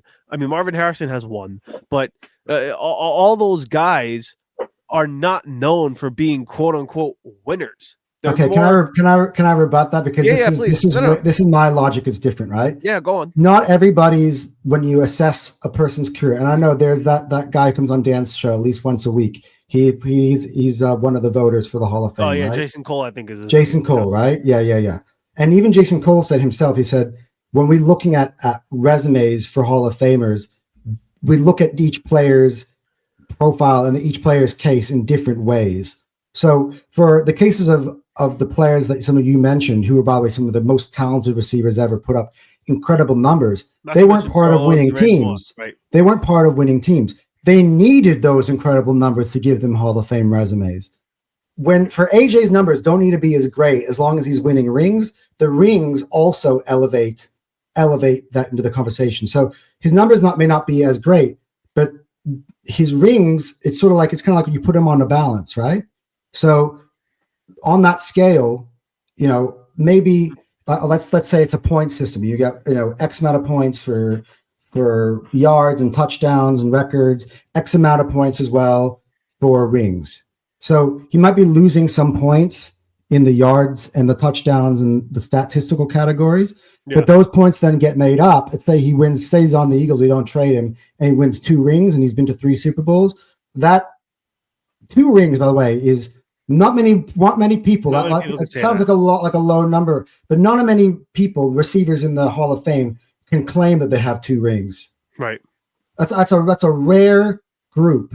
And he's been the best. And let's be honest, even now, he's still the ex wide receiver, the best wide receiver on the Philadelphia Eagles. 100%. An elite wide receiver, the greatest wide receiver I will say that the Eagles have ever had. Totally agree. Even better than Terrell Owens. We've had T.O. We've had Harold Carmichael. I would throw Deshaun Jackson in that category because I thought Deshaun Jackson was phenomenal in his period of time. But AJ's better than all of them. So already he owns records for the Philadelphia Eagles while he's winning Super Bowls, being to Super Bowls. So winning 2. If let's say I'm doing this year, I'm getting way too. I know. Let's say jumping the guy. I get it. But this is my argument for it. Because he could easily get traded this season and be on a non-contending team, and not be in that position to win another title. This is the reason why I've said it, right? Mm-hmm. So I'm not necessarily counting the win. I'm saying that. No, I got you. Right? I understand. Yeah, 100%. So that raises the level. He doesn't need to break all those records. All those other guys weren't winning anything. They weren't even playing in playoff games, let alone being in Super Bowls. They absolutely needed to eat as much as they could during the regular season and fill up that stat sheet. Randy Moss was at a Super Bowl with an undefeated New England Patriots team and couldn't get the job done. Right. Well, Terrell Owens got to the Super Bowl too, and he lost in Philadelphia, right? Had the game on the broken fibula, right? He had the 100-yard performance on that game. And what happened to Terrell Owens? Great, by the way, I love that you brought his name up because Terrell Owens came to Philadelphia the next following year, kicking and screaming about Donovan McNabb and his usage and him getting the ball, and he held out of training camp, and the Eagles had to get rid of him because he's such a nightmare. And where did he go? He decided, of all the places I want to go in all the National Football League, I'm going to go to the organization that is absolutely allergic to winning, the Dallas Cowboys. And what happens to him that next season? Tony Romo, fumbles the snap on a field goal. They lose. They keep blowing it and blowing it and blowing it. They had some great regular seasons together in the Cowboys year with playing with Romo, and they would go to the playoffs and absolutely choke the house out. That was his career. Then he was at Buffalo and Cincinnati, really, really. He bounced around then. Yeah. You know what I mean? His career goes downhill from there. Antonio Brown, who won a Super Bowl ring with the Pittsburgh Steelers, he started having these issues. Tampa Bay. The one with Tampa Bay. I mean, again, he also won with Tampa Bay, right? So he's got two. Does he have two? I thought he won with Pittsburgh. In he was his first or second season when the Steelers beat the Cardinals. Antonio Brown, I believe. Oh, really? Yeah. Okay. Yeah. Gotcha. Okay. Yeah. That guy could have been one of the greatest wide receivers of all time. But what mistake did he make in his career? He started acting like an absolute jerk. That might have been Burfict's fault. That might have been Montez Burfict's fault. Knocking him upside the head. But Terrell Owens, right, didn't make it to the Hall of Fame. But he was denied on many occasions. There were so many people. Which was a crime, by the way. Which was a crime. I know, but there are so many people because he was such an asshole that fought tooth and nail to make sure that he couldn't get in, and he got in through the back door in the end of the day, right? But AJ doesn't want to do that. AJ, this is my advice to you, right? Give it time, by the way, because all of a sudden the offense is looking good. The last time you did play a football game, you went over 100 yards, right? And I think you have to be fair to him and say some of the criticism that he was making of the offense was legit, and you have to sort of take that into consideration here. But after that, after he got his way, that's when he needs to stop talking. But he's still tweeting, and they put a microphone in his face because they know that they want something from him. If I was him, I would just shut up, because let's be fair. You're blessed to be on a team that's run better than anybody else. You're blessed to be on a team that has a formula for success. And you've made this season. That's one of the reasons why I've actually upgrade Nick Sirianni to an A in his grade, because despite and Jalen, if you're going to ask me Jalen, right? Despite all of the fucking noise that number 11 has provided. And by the way, I was thinking today, I have two number 11 jerseys in my closet. One that belongs to Carson Wentz and the one that belongs to AJ Brown. And I'm like, do not make me throw out another number 11 jersey. I just replaced my other one. Yeah, right. I've been shamelessly wearing a Carson Wentz number 11. I finally got an AJ 11. And I'm like, can you? Yeah, right. Gotcha. But that's another reason why I kind of. But at the end of the day, though, we're going to talk about. I think you're going to bring up Myles Garrett, and we were talking about the compensation that beats for Myles Garrett. I got to be honest, right? Having seen the offense this weekend, I'm starting to think maybe give him 2 first rounders, not 3, and then chuck him an AJ. Oh wow, I'm happy. Yeah. Wow. Yeah. You're at that point where you. I mean, just because of the fact that this is all up to him, because if the trade deadline closes and he's still opening up his trap and he's still being a distraction, he's not helping. In fact, you're just getting in the way, and you're being a piece of he should heed the warning of CJ Gardner-Johnson, right? Look at what CJ Gardner-Johnson is right now in his career. Fair. He started tweeting cryptically, "Where is his ass?" He was cut. He's been cut twice just this season. Yeah, now he's back. Now he's up in Chicago. Yeah, I gotcha. Shut up, AJ. You're a great player. And CJ is a great player, right? Mm-hmm. And don't take away from CJ as well. He was a great player, important part of us winning. But I gotta tell you, I think Andrew Makuba has got a higher ceiling already this season. That's the one move that I gotta give Howie a lot of credit for, which is having the balls to get rid of CJ, because clearly the other GMs in the National Football League. Houston have a great GM, and he identified that CJ is a bit of a pain in the ass himself. He's willing to cut bait, and now we've got a guy who's on a rookie contract. He's already making plays in his rookie season. Who's got so much way to go. I think that was a stroke of genius, in terms of, from how he's looking amazing in that point of view. But for AJ, I said this to Xander, and of course we're going to come up to the trade deadline, and I've just kind of spit out my thing on two different answers, on AJ and on Garrett. Mm-hmm. But I said, go home, AJ, open up that beautiful Jason of Beverly Hills ring box you got with the red ribbon on the outside. Open it, look at that ring, press the button, see the wings pop out, and ask yourself, do I want another one of these? Or do I want a few good stats? And do I want to, play in New England? I mean, it's an organization that's used to winning, right? But it's not going to win this year. And who's to guarantee the stats happen then? So I would just say it's all in your court. If you decide to be a good soldier, I don't see a reason why the Eagles would trade you, because if only thing it's gonna benefit this offense having one of the best receivers in the NFL. Mm-hmm. We can win another one. But if not, man, I've got an opportunity to sign the greatest defensive player in the league, to get the best player in the league. And I'm going a lot of trades are probably going to turn down for AJ because they don't benefit the Philadelphia Eagles. But if I can save myself an extra first round pick and put him in my back pocket and then get Myles Garrett, sorry, AJ, my offense is good enough without you. They just showed you that last week.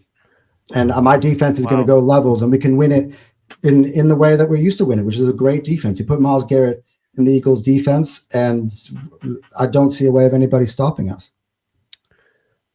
Wow.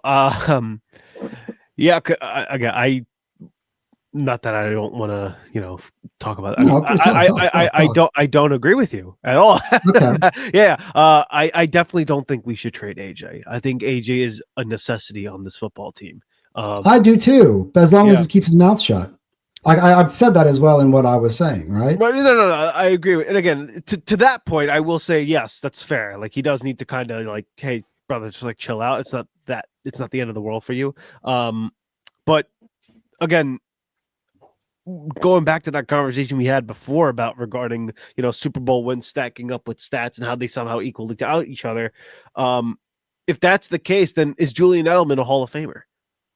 Is a guy like? I think he's got a case to be a Hall of Famer. See, I think that's where I guess that's where the disconnect is between you and I. Yeah, again, if I'm not, see, you're never going to catch me out on that and hear me say, no, I don't think he is, because then obviously I know where this conversation is going. No, of course. This guy doesn't know what the hell he's talking about. No. I actually do think he's got a case. It wasn't supposed to be a gotcha. Again, what did I just say? Julian Edelman was the best wide receiver on a New England Patriots team that was dominating the NFL. Right.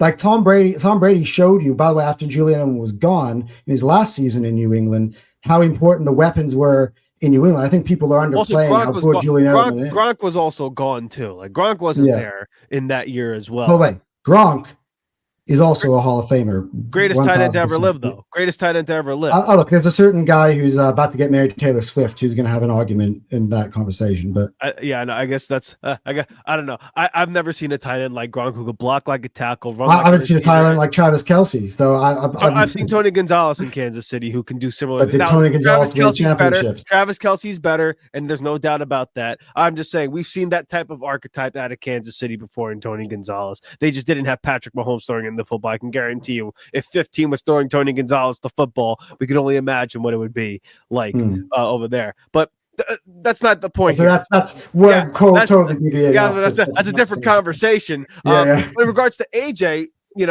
I know you say the Super Bowls can match up and almost offset the numbers, and winning can help that Hall of Fame. Remember, AJ is also a better receiver than Julian Edelman, by the way. 100%. But listen, AJ Brown he only has 7,400 yards in his career.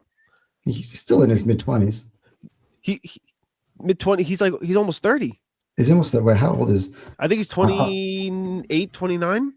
You know, like he's closing in. 28 years old. He's 28 years old, and he just signed an extension just last offseason, right? So, right, but my girlfriend's 28 years old. She is in the prime of her life. You know, she's looking great. If AJ Brown is the same age as my girlfriend, he's not old. Okay. Yeah. I'm a fucking grandfather at 33. If AJ Brown is old. Right.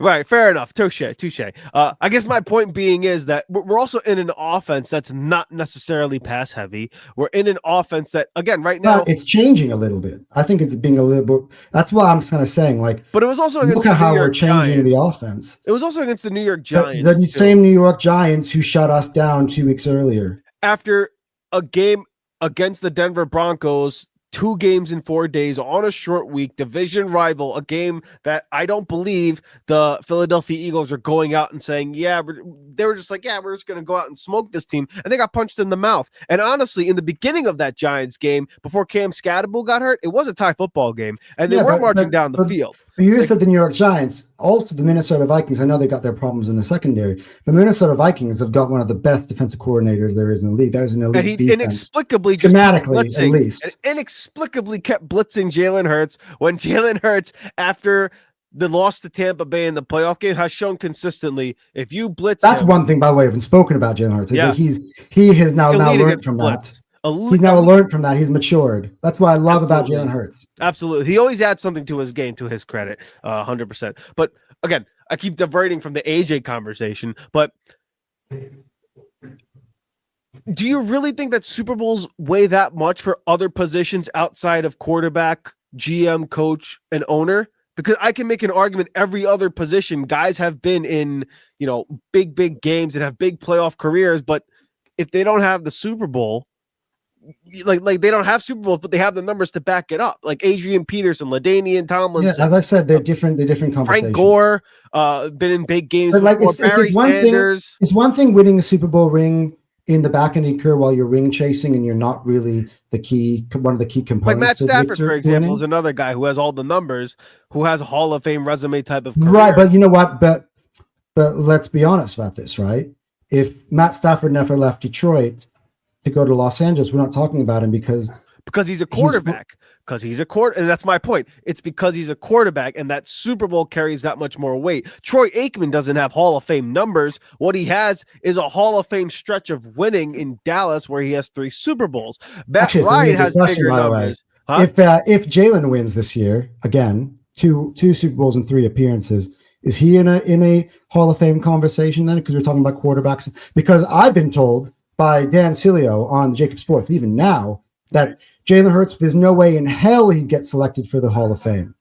I think you would have to do more winning and probably have more numbers. But again, I think quarterback's a little bit different. If you're a quarterback and you're winning Super Bowls with an S, like Aaron Rodgers has 1, and he's one of the greatest to ever do it, probably top 5 ever to do it, right? Troy Aikman is nowhere near that guy's league, but he's got 3 Super Bowls. That's going to put you in. Eli Manning has 2. I don't think he's a Hall of Fame quarterback. I think Phillip Rivers is better than him, but I'll tell you what, Eli Manning's going to get into the Hall of Fame because he has 2 rings. And Phillip Rivers probably won't get there, even though I think he's had the better career, the better passing numbers, and is just the better quarterback. But those 2 rings carry that much more weight. Jalen Hurts is the same way. Like, there are quarterbacks who are better than Jalen Hurts in the Hall of Fame who have played before him.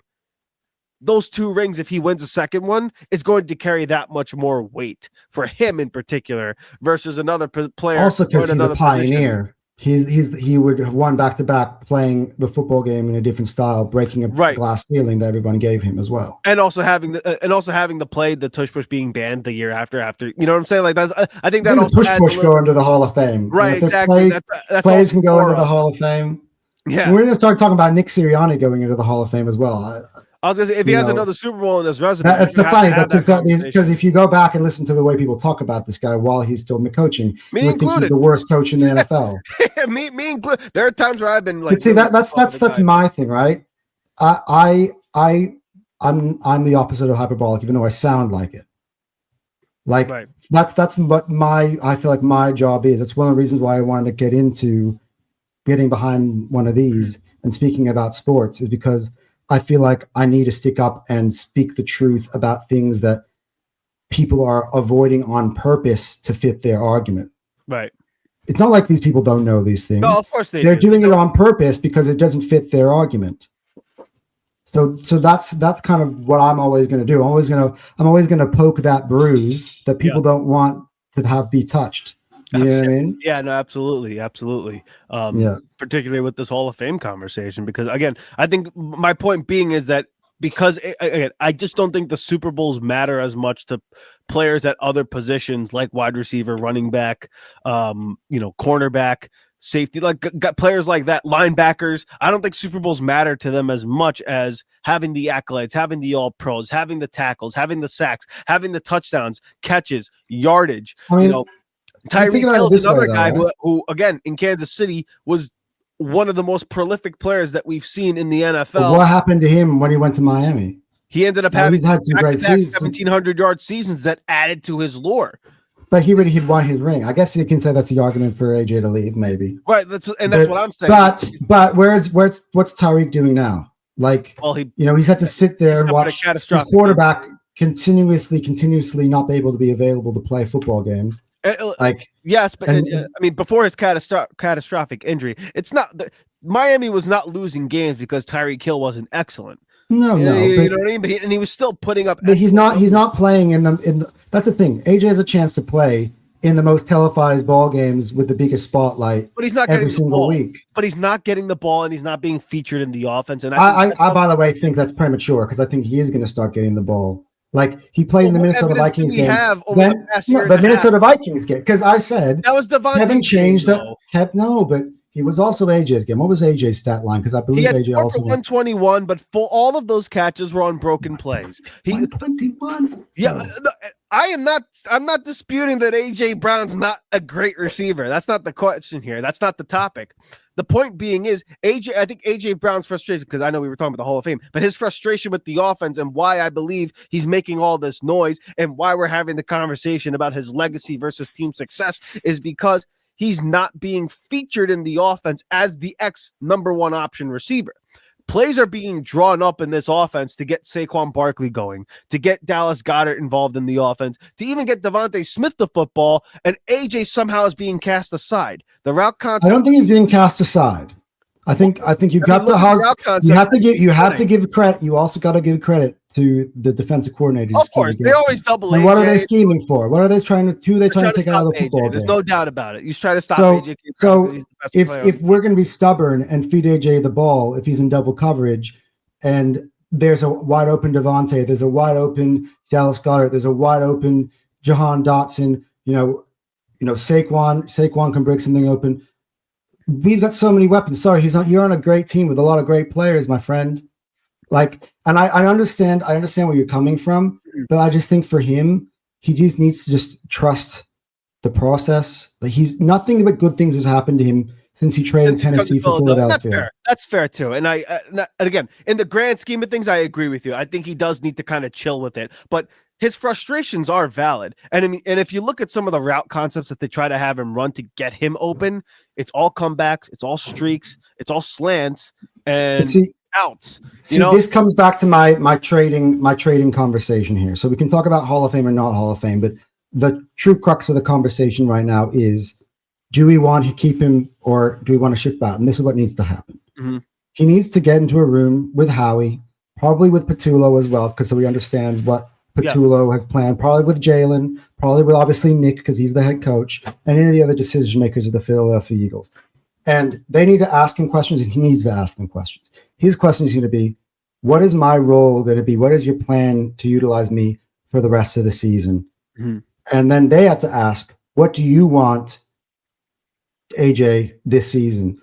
How can we help you?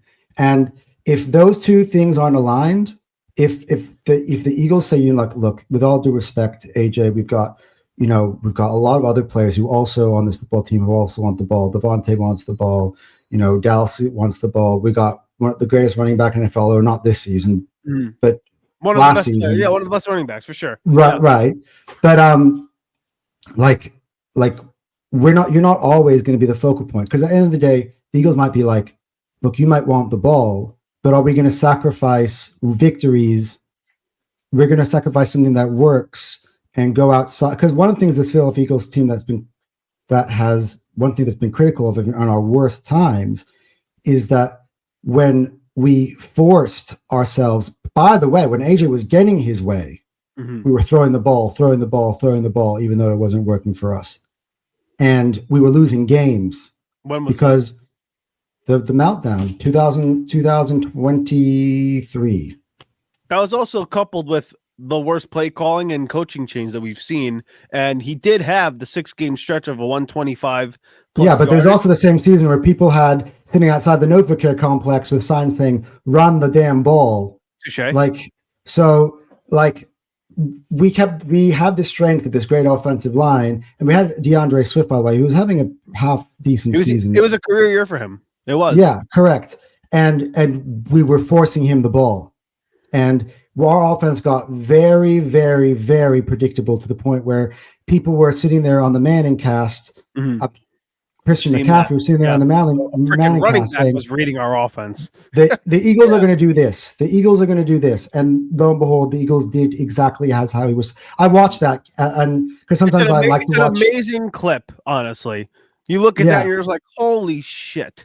Like, you got it. But what the Eagles did is move away from that, make us a little bit more unpredictable because we got so many. When the minute you add Saquon Barkley in there, you have defenses who are like, holy crap, who do I defend? And there are days where AJ is going to have a great ball, but he's on a great team, and he needs to be able to feel comfortable with being on a great team and realizing what that's about. If he doesn't want to be on that, that's where I'm coming back to this meeting, right? If we've said all that and AJ goes, that doesn't work for me, right? In that scenario, I have to move on from him, and I'm going to go to Cleveland and be like, do you want AJ Brown? Because we'll give you AJ Brown. We'll give you 2 first-rounders if you can give us Myles Garrett. And I'm taking that. Now, this is coming from a guy who we were talking before. I was like, I don't want to give away lots of first-round picks to get Myles Garrett. Like, I wouldn't take 3, for instance, three first-rounders for Myles Garrett does not work for us in Howie's long-term scheme. Because, first of all, you're adding he just signed a new monster contract. So now we're already trying to save to be able to pay some of our other players in this team. So now we're going to give up first rounders, so our future, and then add another major contract again onto the table while keeping also AJ Brown's major contract. That means that we're going to have to get rid of even more players in the offseason rather than having this long-term plan that Howie's got going to be able to have long-term success. But if I'm trading AJ's contract and AJ's coming off the table, Myles Garrett's contract is going to be a lot less of a burden because I've now lost AJ's contract.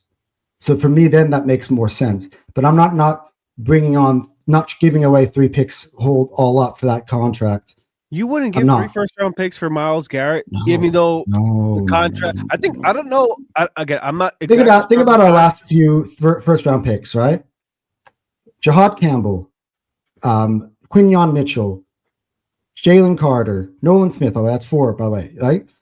How crucial are those players right now? You want to trade? You want to trade? If we have one Myles Garrett, but you don't have those 4 players, I guarantee you our defense isn't as good because those players are our guys, those guys that we've invested in. By the way, Jalen Carter has a much higher value on the market than Myles Garrett, and I want to keep Jalen Carter. I want to sign him to a long-term deal.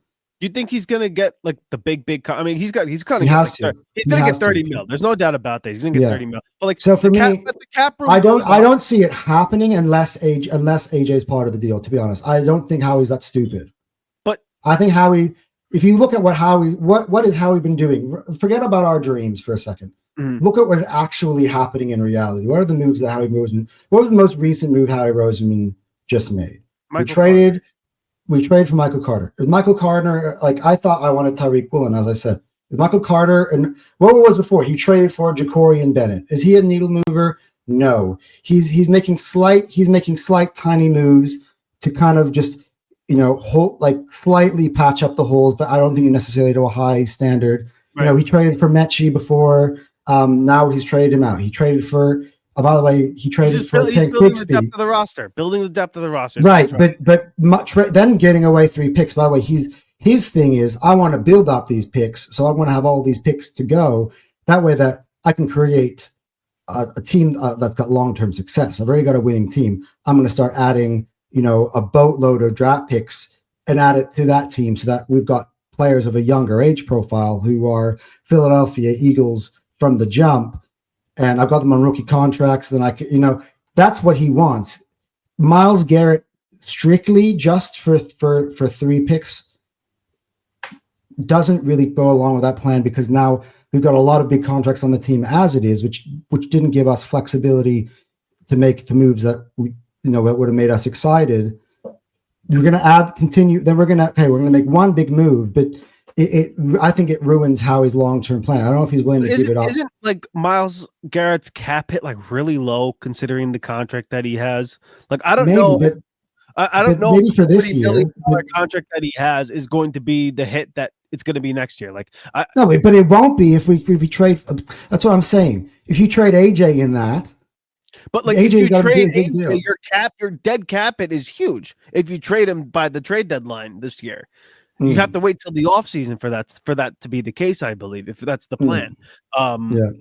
But again, with Myles Garrett, I'm not exactly sure how the contract is structured. I believe, again, I heard this on Jacob, so like take it for what it's worth. By the way, if you heard it, like I haven't watched much at all this week because I have to look into it too. My own content. I don't quite understand the NFL. To be honest, during the week I'll tune in like this now because last year I had my own channel, but it was not very high profile channel. I'm trying to get there. I'm on my way slowly but surely. But now I've done a similar career move to like to what Tone was doing by signing on and starting to work with Jacob. Now I'm working on a different network called the Football Terrace. And so I'm kind of trying to take that sort of route now in my career. So I have got people who are like, Anton, I need you to be on this show, I need to be on this show, I need to be on this show. And I literally have to be prepping and for planning and knowing what I want to say for those things. And so I can't be like watching a bunch of shows. So I'm not necessarily paying attention to what you're right. So, but if Johnny Mack, for instance, is your source of information, I take what he says seriously because he's in the building every single day. So, if your source of information is Johnny Mack, I believe it. Just Dan Cilio, by the way, himself is a good source of information because he's very well connected. Yeah, but he's not like. He's getting it from a third, fourth party source. No, a friend he got in the NFL rather than directly from it. Talked about like what the cap hit would be for Myles Garrett for the next couple of years, and it's like really, really low in comparison to the contract that he got paid. And because the cap hit moves up the cap space moves up every year for every team, I think it almost offsets whatever that increase would be. You know what I'm saying? Plus, Dallas Goedert's probably not going to be a Philadelphia Eagle next year, which is also why you probably heard David Njoku being part of trade discussions too, I'm sure, right? Njoku and Garrett, what are we doing here? Well, yeah, right. But okay, I guess just from a philosophy standpoint, because I found it interesting what you said. You believe trading 3 first-round picks straight up for Myles Garrett is not necessarily what's best for the Philadelphia Eagles. Because here's why. That's a desperate move. We already won a Super Bowl, and we can do it without him. We don't need Myles. By the way, we have players who, I know we were talking about some of this Timu, and a lot of people have issues sometimes with our edge rushers, and of course, but I'm actually noticing over the past few weeks, by the way, Joshua Uche's performances have grown tremendously. He's on a 1-year deal, of course, so he's not like a cornerstone. Nolan's out, but he will be returning eventually. He's the cornerstone of the team. Jahad Campbell has got the versatility to play that, especially with Nakobe back. I think we were discussing this before when Hatchery got drafted, that we think that long-term he might end up being a pass rusher for the Eagles. That might come into play now that Nakobe's healthy in order for him to have more minutes on this defense. And Jahad's been great, I think, for me in his rookie season. So you've got that. I think Jalix Hunt has his performances picked up in recent weeks. So I think the pass rush, while it's not elite, you don't have a great elite player there. As long as you've got Jalen Carter and Jordan Davis at the heart on the defensive line, and those 2 players need to stay healthy because Jalen has been in and out. And as long as you got Zach Bond and a healthy Nakobe Dean, and you got your secondary pieces playing up to scratch, I don't think I obviously it'd be great. It'd be like let's make this team amazing and let's go all in to win back to back, right? But I think what Howard was saying, and these words came out of your mouth, right? You were saying this last year. You would be happy to not win this year if that meant that we get to keep all those assets and be able to draft players, because our drafting record over recent years has been incredible. We are drafting stars. Very good. You're drafting stars, right? We're not missing, especially in the first or second rounds in recent years. We're not, right? Days of our JJ Arthega-Whiteside and Jalen Reagor are far behind us at this point, right? We're talking about pandemic / pre-pandemic. We're at 2025. We're 5 years away from COVID, right? So, but like, I guess what I'm saying is we have a lot of comp picks, and we have a lot of picks from like really bad teams, like the Jets, for example, from the Hassan Reddick trade, which is basically just a high-end second-round pick because they only won one game thus far. We have a lot of comp picks that we're going to be getting from all these acquisitions that we have. Do you really think having 3 first-round picks being out of because you just think about that. Especially if let's say if we do get him, you think we'd win the Super Bowl with or without him, right? Yes, that's where you are. So over the next 2 or 3 years, the only conversation I'll be having with him, as I say, I'll reiterate again. Yeah. We've discussed AJ, and we've come to the conclusion that he has no future in this team based on both our interests and his interest. And he's made it clear, like, you don't want to keep a player who doesn't believe in the project and he's going to be a nuisance. You want to kind of forget about the cap hits and everything like that. That's the only way where I'm trading for Myles Garrett, because I've got a big piece, a big asset that I'm all of a sudden willing to move on from because we've come to this conclusion, right? But why can't we have it all? Why can't we have AJ Brown still be on the team and also get a guy like Myles Garrett? Because we're then going to go back into the situation where we're going to have players leaving this football team, and we're going to have to probably trade some players on the offensive side anyway that we probably want to keep in order to balance those contracts. We want to pay Jordan Davis, by the way, just picked up the option. His contract is also coming up. I think Jordan Davis' performance this season definitely warrants an extension. So we want to be able to pick up Jordan Davis. We want to get Jalen Carter. These are players that we have developed ourselves, that we want to reward ourselves for them, and they are already part of teams that are winning championships. I get it. You want to build an all-star team, but I'll tell you what I told the fans of Liverpool FC. You already won last year, and then they went and decided to go. You probably don't know who these people are unless you are a football player. They decided to go and get Alexander Isak, who is last year was the best striker in the Premier League, and Florian Wirtz, who is one of the best players in the world. They added them to their team. Now they've lost 6 out of 7, and they were supposed to be the favorites, and they've fallen off because they're like, oh, look at this great championship-winning team. We've added these great players to it. It's not always that works that way.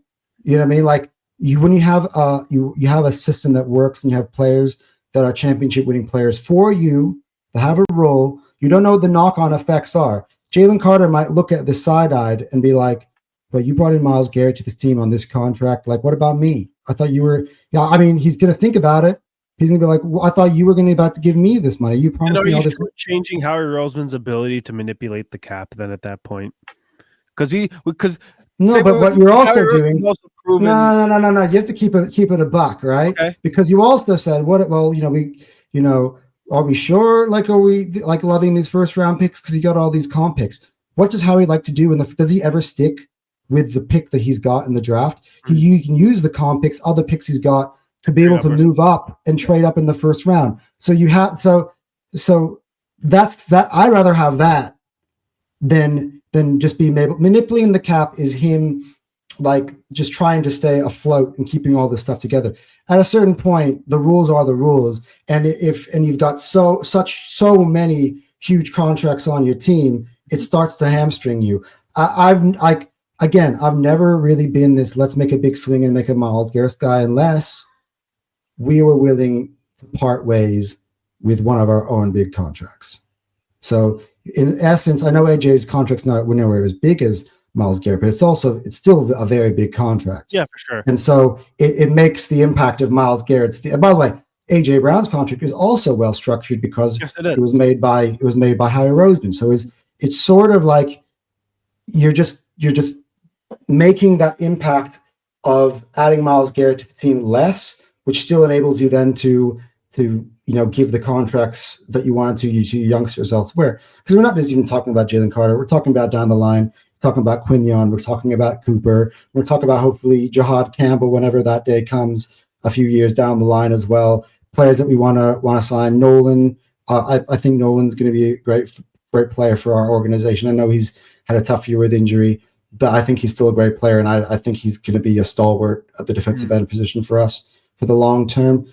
So those are the players who I'd rather keep. The scarier thing for teams, like you can stomach a Rams putting together an unstoppable roster for a season and winning a Super Bowl and dropping off the face of the earth, right? Because you know that drop off is going to happen. So you're like, all right, what you can't stomach for the other teams around is having a team and a roster that's constructed so well that it keeps winning, and they're young and they're not going anywhere.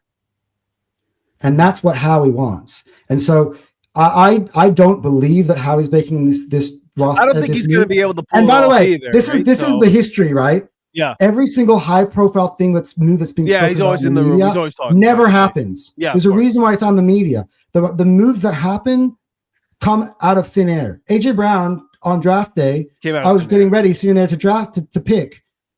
And all of a sudden we have AJ Brown and like, what? Yeah. That's what Howie Roseman does. Yeah, I think now it's Myles Garrett talk, but it's really going to be Jalen Phillips or something like that. I think that's what's going to end up being like a 3rd-round pick that we give to the Miami Dolphins to get a player like that. You know what I'm saying? So, yeah, in that sense, I agree with you. I don't think Myles Garrett's going to be on the team, but I think the idea of having Myles Garrett on this team, I know you say it doesn't fit the timeline. I tend to disagree. I think a lot of the contracts, the way they're structured, are 2-3-year contracts anyway in Philadelphia. And as they are finishing up, players are going to retire. Reed's going to obviously not get re-signed in Philadelphia. Those players are starting to become few far between. A lot of those guys are retiring. Have gone. We got one's coming back, but he's obviously going to go back to retirement. But I also think there's going to be a transition where the only one really is Lane really remaining from that. Yeah, Lane's going to obviously retire, but I think there's going to be a transition in the next 2 years. You want to when Lane retires, you want to have the money to invest on the O line because that's or at that point in 2 or 3 years, you'll have the 1st-round picks once again to invest in that draft capital, and then all of a sudden I'd rather have someone before that. What I'm saying is right now, because our offense is the expensive asset on the team, right? It's like $250 million. Right, it's going to have to balance and then the defense is really low. I have a feeling like if, let's say, you do get the Myles Garrett deal happening, that transition is going to start to happen slowly but surely again, where now the defense you're paying the big contracts to, and all your draft capital in the next 2 or 3 years are going to be put in investing in the offense and the offensive line and all the skill players, and then it's going to keep flipping. And Howie Roseman always has these years where he goes from really, really high success to a really, really low. But he always comes in waves. Whenever, though, my question to you is, whenever has Howie Roseman made a Les Snead sort of decision and just traded the ship and invested in a player to come in elsewhere? Because he's never done it. He tried to do that. He tried to do that with Micah Parsons in the offseason, did he not? I know, thank God he didn't. Although he's been playing well. He's been excellent though in Green Bay. By the way, I think he's upped his levels in Green Bay. I think it was the greatest move for his career. Dallas, it's what it is, but like it ain't Micah Parsons' fault, man. Like Micah Parsons is a great player, you know. So, well, like you said, he has upped his game, but he did try to clear cap space for a guy like. And Micah Parsons. By the way, Myles Garrett, as I already said, is the best individual defender in first the NFL. Out of the Hall of Famer, probably. The guy's insane. Yeah. But like, so was Aaron. I mean, Aaron Donald again. Aaron Donald's a different animal. A drafted player, but you know what I'm saying. But they went and they got Von Miller, who was a Super Bowl champion. Mm-hmm. You know, he only played a few months there before he moved on. They brought in Odell, right? Mm-hmm. Odell obviously gets hurt in that Super Bowl tragically, and you know his career has never been the same. But like, I understand like putting in all your chips, but we don't need to. We already won. Like we already won. Even if we don't win this year, we're still in a position to win. We don't need to do it. We Like it's. Well, listen, you don't need. And you don't know how it works out. You don't know if the You chemistry don't in the need team to works. eat like that third slice or fourth slice of pizza. You don't but know I if understand Myles you're Garrett goes, welcome I'm to it. just Myles Garrett, Vic Fangio, fuck you. You have no idea. Like there's so many different things that could happen. No, when no, you then bring again, in that's big- fair. That's fair. Like you just don't yeah, know. that's fair. That's a fair point. Right. Like Vic Fangio likes to have defenders who are willing to be really coachable and being able to be flexible to try different things. When you're a guy who's already got the credit in the bank of being one of the greatest defenders, you're a lot less willing to sort of sit back and be humble and allow Vic Fangio to move around like a chess piece. I think maybe the one reasons why Howie might have been willing to go with Micah is Micah has a history of being able to be willing to be used as a chess piece. Because he was brought into the NFL to play inside linebacker. He's now a pass rusher, one of the best there is in the game, because Dallas was willing to move him around and change. They moved him outside linebacker. They put him on the I think inside. that's more that because maybe Micah fits into what we're trying to do. And maybe Myles can. I'm just playing devil's advocate here. I get you. Understood. Yeah. No, I hear you. I got you. Yeah. Yeah. Hey, man. Interesting conversation again, but that's what's hot right now in Philadelphia. Super hot, as the quote is all over Twitter and stuff like that for Myles Garrett. Again, I have a feeling we're going to settle for Jalen Phillips and get him for like a 3rd round pick. Low risk, high reward. Who's a good player. I think he's a good player too, and I think he'd be just the right fit in Philadelphia. I'd be happy with him being here in Philadelphia. But hey, man. Thank you. This was great conversation about the Philadelphia I love this. Eagles. It's been a while since I've been able to speak at least for this long about the birds. Like I honestly on my channel, I've been trying for weeks and weeks and weeks to bring back the NFL content, but it's just when you're making content, you got to do what the people want. And right now, all my subscribers are from the UK. Hey, listen, so I'm like, dude. I got all these UK. I got the attention of all these people from the UK, and then all of a sudden, I started throwing out my top 10 quarterbacks list. And like, what the fuck is this? Right. You know what I mean? It's like, yeah, no, understood, man. Hey, but listen, dude, you're doing amazing work over there at Hotsport. Honestly, I follow the channel. You're doing good stuff, man. And obviously, every time you come up, have you seen the stuff I've done with using the FS1 stuff on the soccer? Yeah, no, man. I've done Anton's tiers, by the way, just to plug my own channel. Yeah. Anton's tiers based off Nick's tiers. By the way, that's what's great. So when you're in the YouTube game, you got to do stuff that's original ideas. 100%. It's not an original idea because obviously Nick Wright has made this amazing, very controversial thing called Nick's tiers that everyone's talking about every week. But in the UK, they have no idea who the fuck Nick Wright is. So for them, they're like, whoa. And then again, it angers people. You should have put this guy on this tier and this guy on this tier. What the fuck you do? And like, I know what I'm doing. And I'm doing like all that type of stuff. I actually did Anton right, Anton wrong, like based on Colin right. How about that? Wrong. Yeah. No, I'm starting to do that type of stuff. And I think that, by the way, for instance, FS1, their content creation and their concept work is very engaging and excellent. So I've been kind of trying to use that. So I've kind of changed off of like the long shows where you listening to me talk for an hour to 2 hours by myself with no pushback, and everyone like tunes off after like a few minutes because like this guy's just fucking rambling. Where you put graphics on a screen, you get people like, where's my team ranked? All this like that. It's much more engaging. So yeah, I appreciate the love, man. And you're doing great work here, bro. And I love to listen to you talk about the birds. Literally, thanks, there are two. Generally, when I'm on the Jacob post game show after I'm done, I used to sit around because I had time to listen to everybody. But now, like, hey, I'm waking up at 1 a.m. and watching a soccer game. I'm watching the Eagles, and then I'm like on two different. And I'm like, I just want to take a nap before I get to work. So generally, I will talk and then I'll log off. That's if you've already spoken. Like honestly, Asaf, like you are the man. You are my outside of Xander, who obviously runs you are my favorite person to listen to on Jacob. I appreciate that, your opinion. By the way, you're just so smart. You're so well spoken. I always love having conversations with you, man. And like, yeah, if I go before you, I'm waiting until you've spoken. Before then, I'll then click off because I got to listen to what you got to say on the birds because. For me, when everybody else is sitting there just panicking, talking about Tana McKee, and I get the voice of reason, Asaf Bahati coming on, and I'm like, here we go. So. Oh man, I appreciate that, dude. That's really kind, man. I really do appreciate it. And likewise to you, man. I do love listening to you engage. Everyone gives you shit on that channel, man. you take it in stride, dude. You're the freaking man. It's part of the game. It's part of the gig. It's part of the gig. When you like, if you weren't willing to take that, like, trust me, I don't even.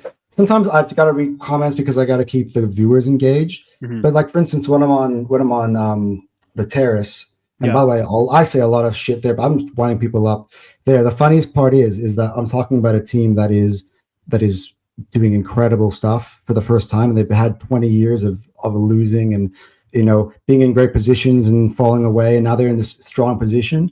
And I'm like, no, I'm literally being what I was doing with the Eagles last year. Like, this team is going to win it all. And it makes people uncomfortable. And they're like, this guy needs to shut up. This guy's opinions is not my opinions.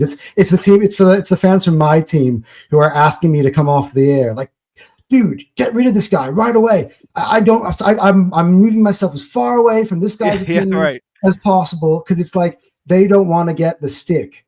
You know what I mean? Bro, guys, you have a life outside of your favorite team. It's just sports. That's the thing. I think that's where me and you are kind of in line, where we're just like, hey man, it's literally just sport. Like, there are more important things and bigger things out there. Have fun with it, man. Yeah, exactly. Oh, I totally agree with you, dude.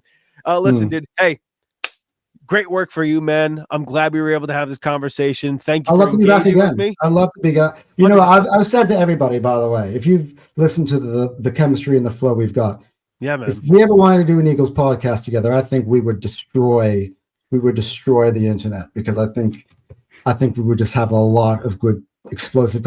It would be about 2 to 3 hours every single time. Neither of us can shut up. Yeah, I know. We have to find a way to make that a little bit less, long for the folks, for the viewers. But no, man, dude, it's always captivating conversation. So I'm always glad to have it with you, and I'm glad you were able to engage with me for as long as we did tonight. In good conversation today. So tell the people where they can find you. Tell them what other projects have you been working on? I mean, I guess I gotta stick to what I was saying, because I do have a podcast about Arsenal called Fire Them Cannons, but your viewers don't give a shit about that, but it is out there. But Hot Sport, and again, I promise the people, now I'm talking to the NFL people, I promise you, I'm gonna get that content out. There's maybe the chance now during the bye week to do it. Right. It's just the balance, because my numbers come up and down. Hey, listen, like, man, I hear you. Because I'm dealing with that's kind of the profile I wanted to do. Like, if you look at ESPN talk about baseball, basketball, football. FS1's about baseball, not baseball as much. Now I get you though, like basketball, football. I want to be able to talk about different things. I love so many different sports, and I feel like I want to talk about them all. So I did top 10 lists throughout all of last season. I haven't even done one this season. I was doing post-match reactions, but I promise you guys, it's coming back. At the moment, you look at my page and you'd be like, oh, this guy's only talking about soccer, whatever. Fuck you. It's coming. It's coming back. It's coming back. I'm compiling, doing the spreadsheets and compiling some lists for you guys. So yeah, you can find me on Hotsport, Hotsport AU on YouTube. You can also find me if you are a soccer fan, you can find me on the Football Terrace platform. I'm there 2 or 3 times a week. I do a show called Six Sided, which I'm on once a week. I do a post-match reaction for some of the games as well. And then sometimes I'm on just random shows, which he just tells me to come on at the last minute. And I'm doing a lot of work for them as well. So I'm everywhere at the moment. I'm on Jacob. By the way, big up plug Jacob. A match reaction every single week. Make sure I know you're all here. This is the Soft audience. You're all here to watch a Soft on Jacob. I'm there too. So yes, I'm just everywhere. You can find me all over the internet. My face is like there, annoying the crap out of people, but that's just kind of what I wanted to. That's what I want to bring to the game. So hey man, no, and you bring good stuff to the game. So Anton, thank you so much, dude. We appreciate your time, and that is it for the Riding the Bench Eagles podcast. We'll see you back here next time for the next episode. Hey, thank you so much for watching the Riding the Bench Eagles podcast. If you want to continue to support the channel, please hit the like and subscribe button down below. Also, check us out on Instagram and TikTok at Riding the Bench Eagles Pod. We're also on Apple Podcasts, Spotify, iHeartRadio, you name it, we're on there. Thank you so much for listening, and please join us next time here at the Riding the Bench Eagles podcast.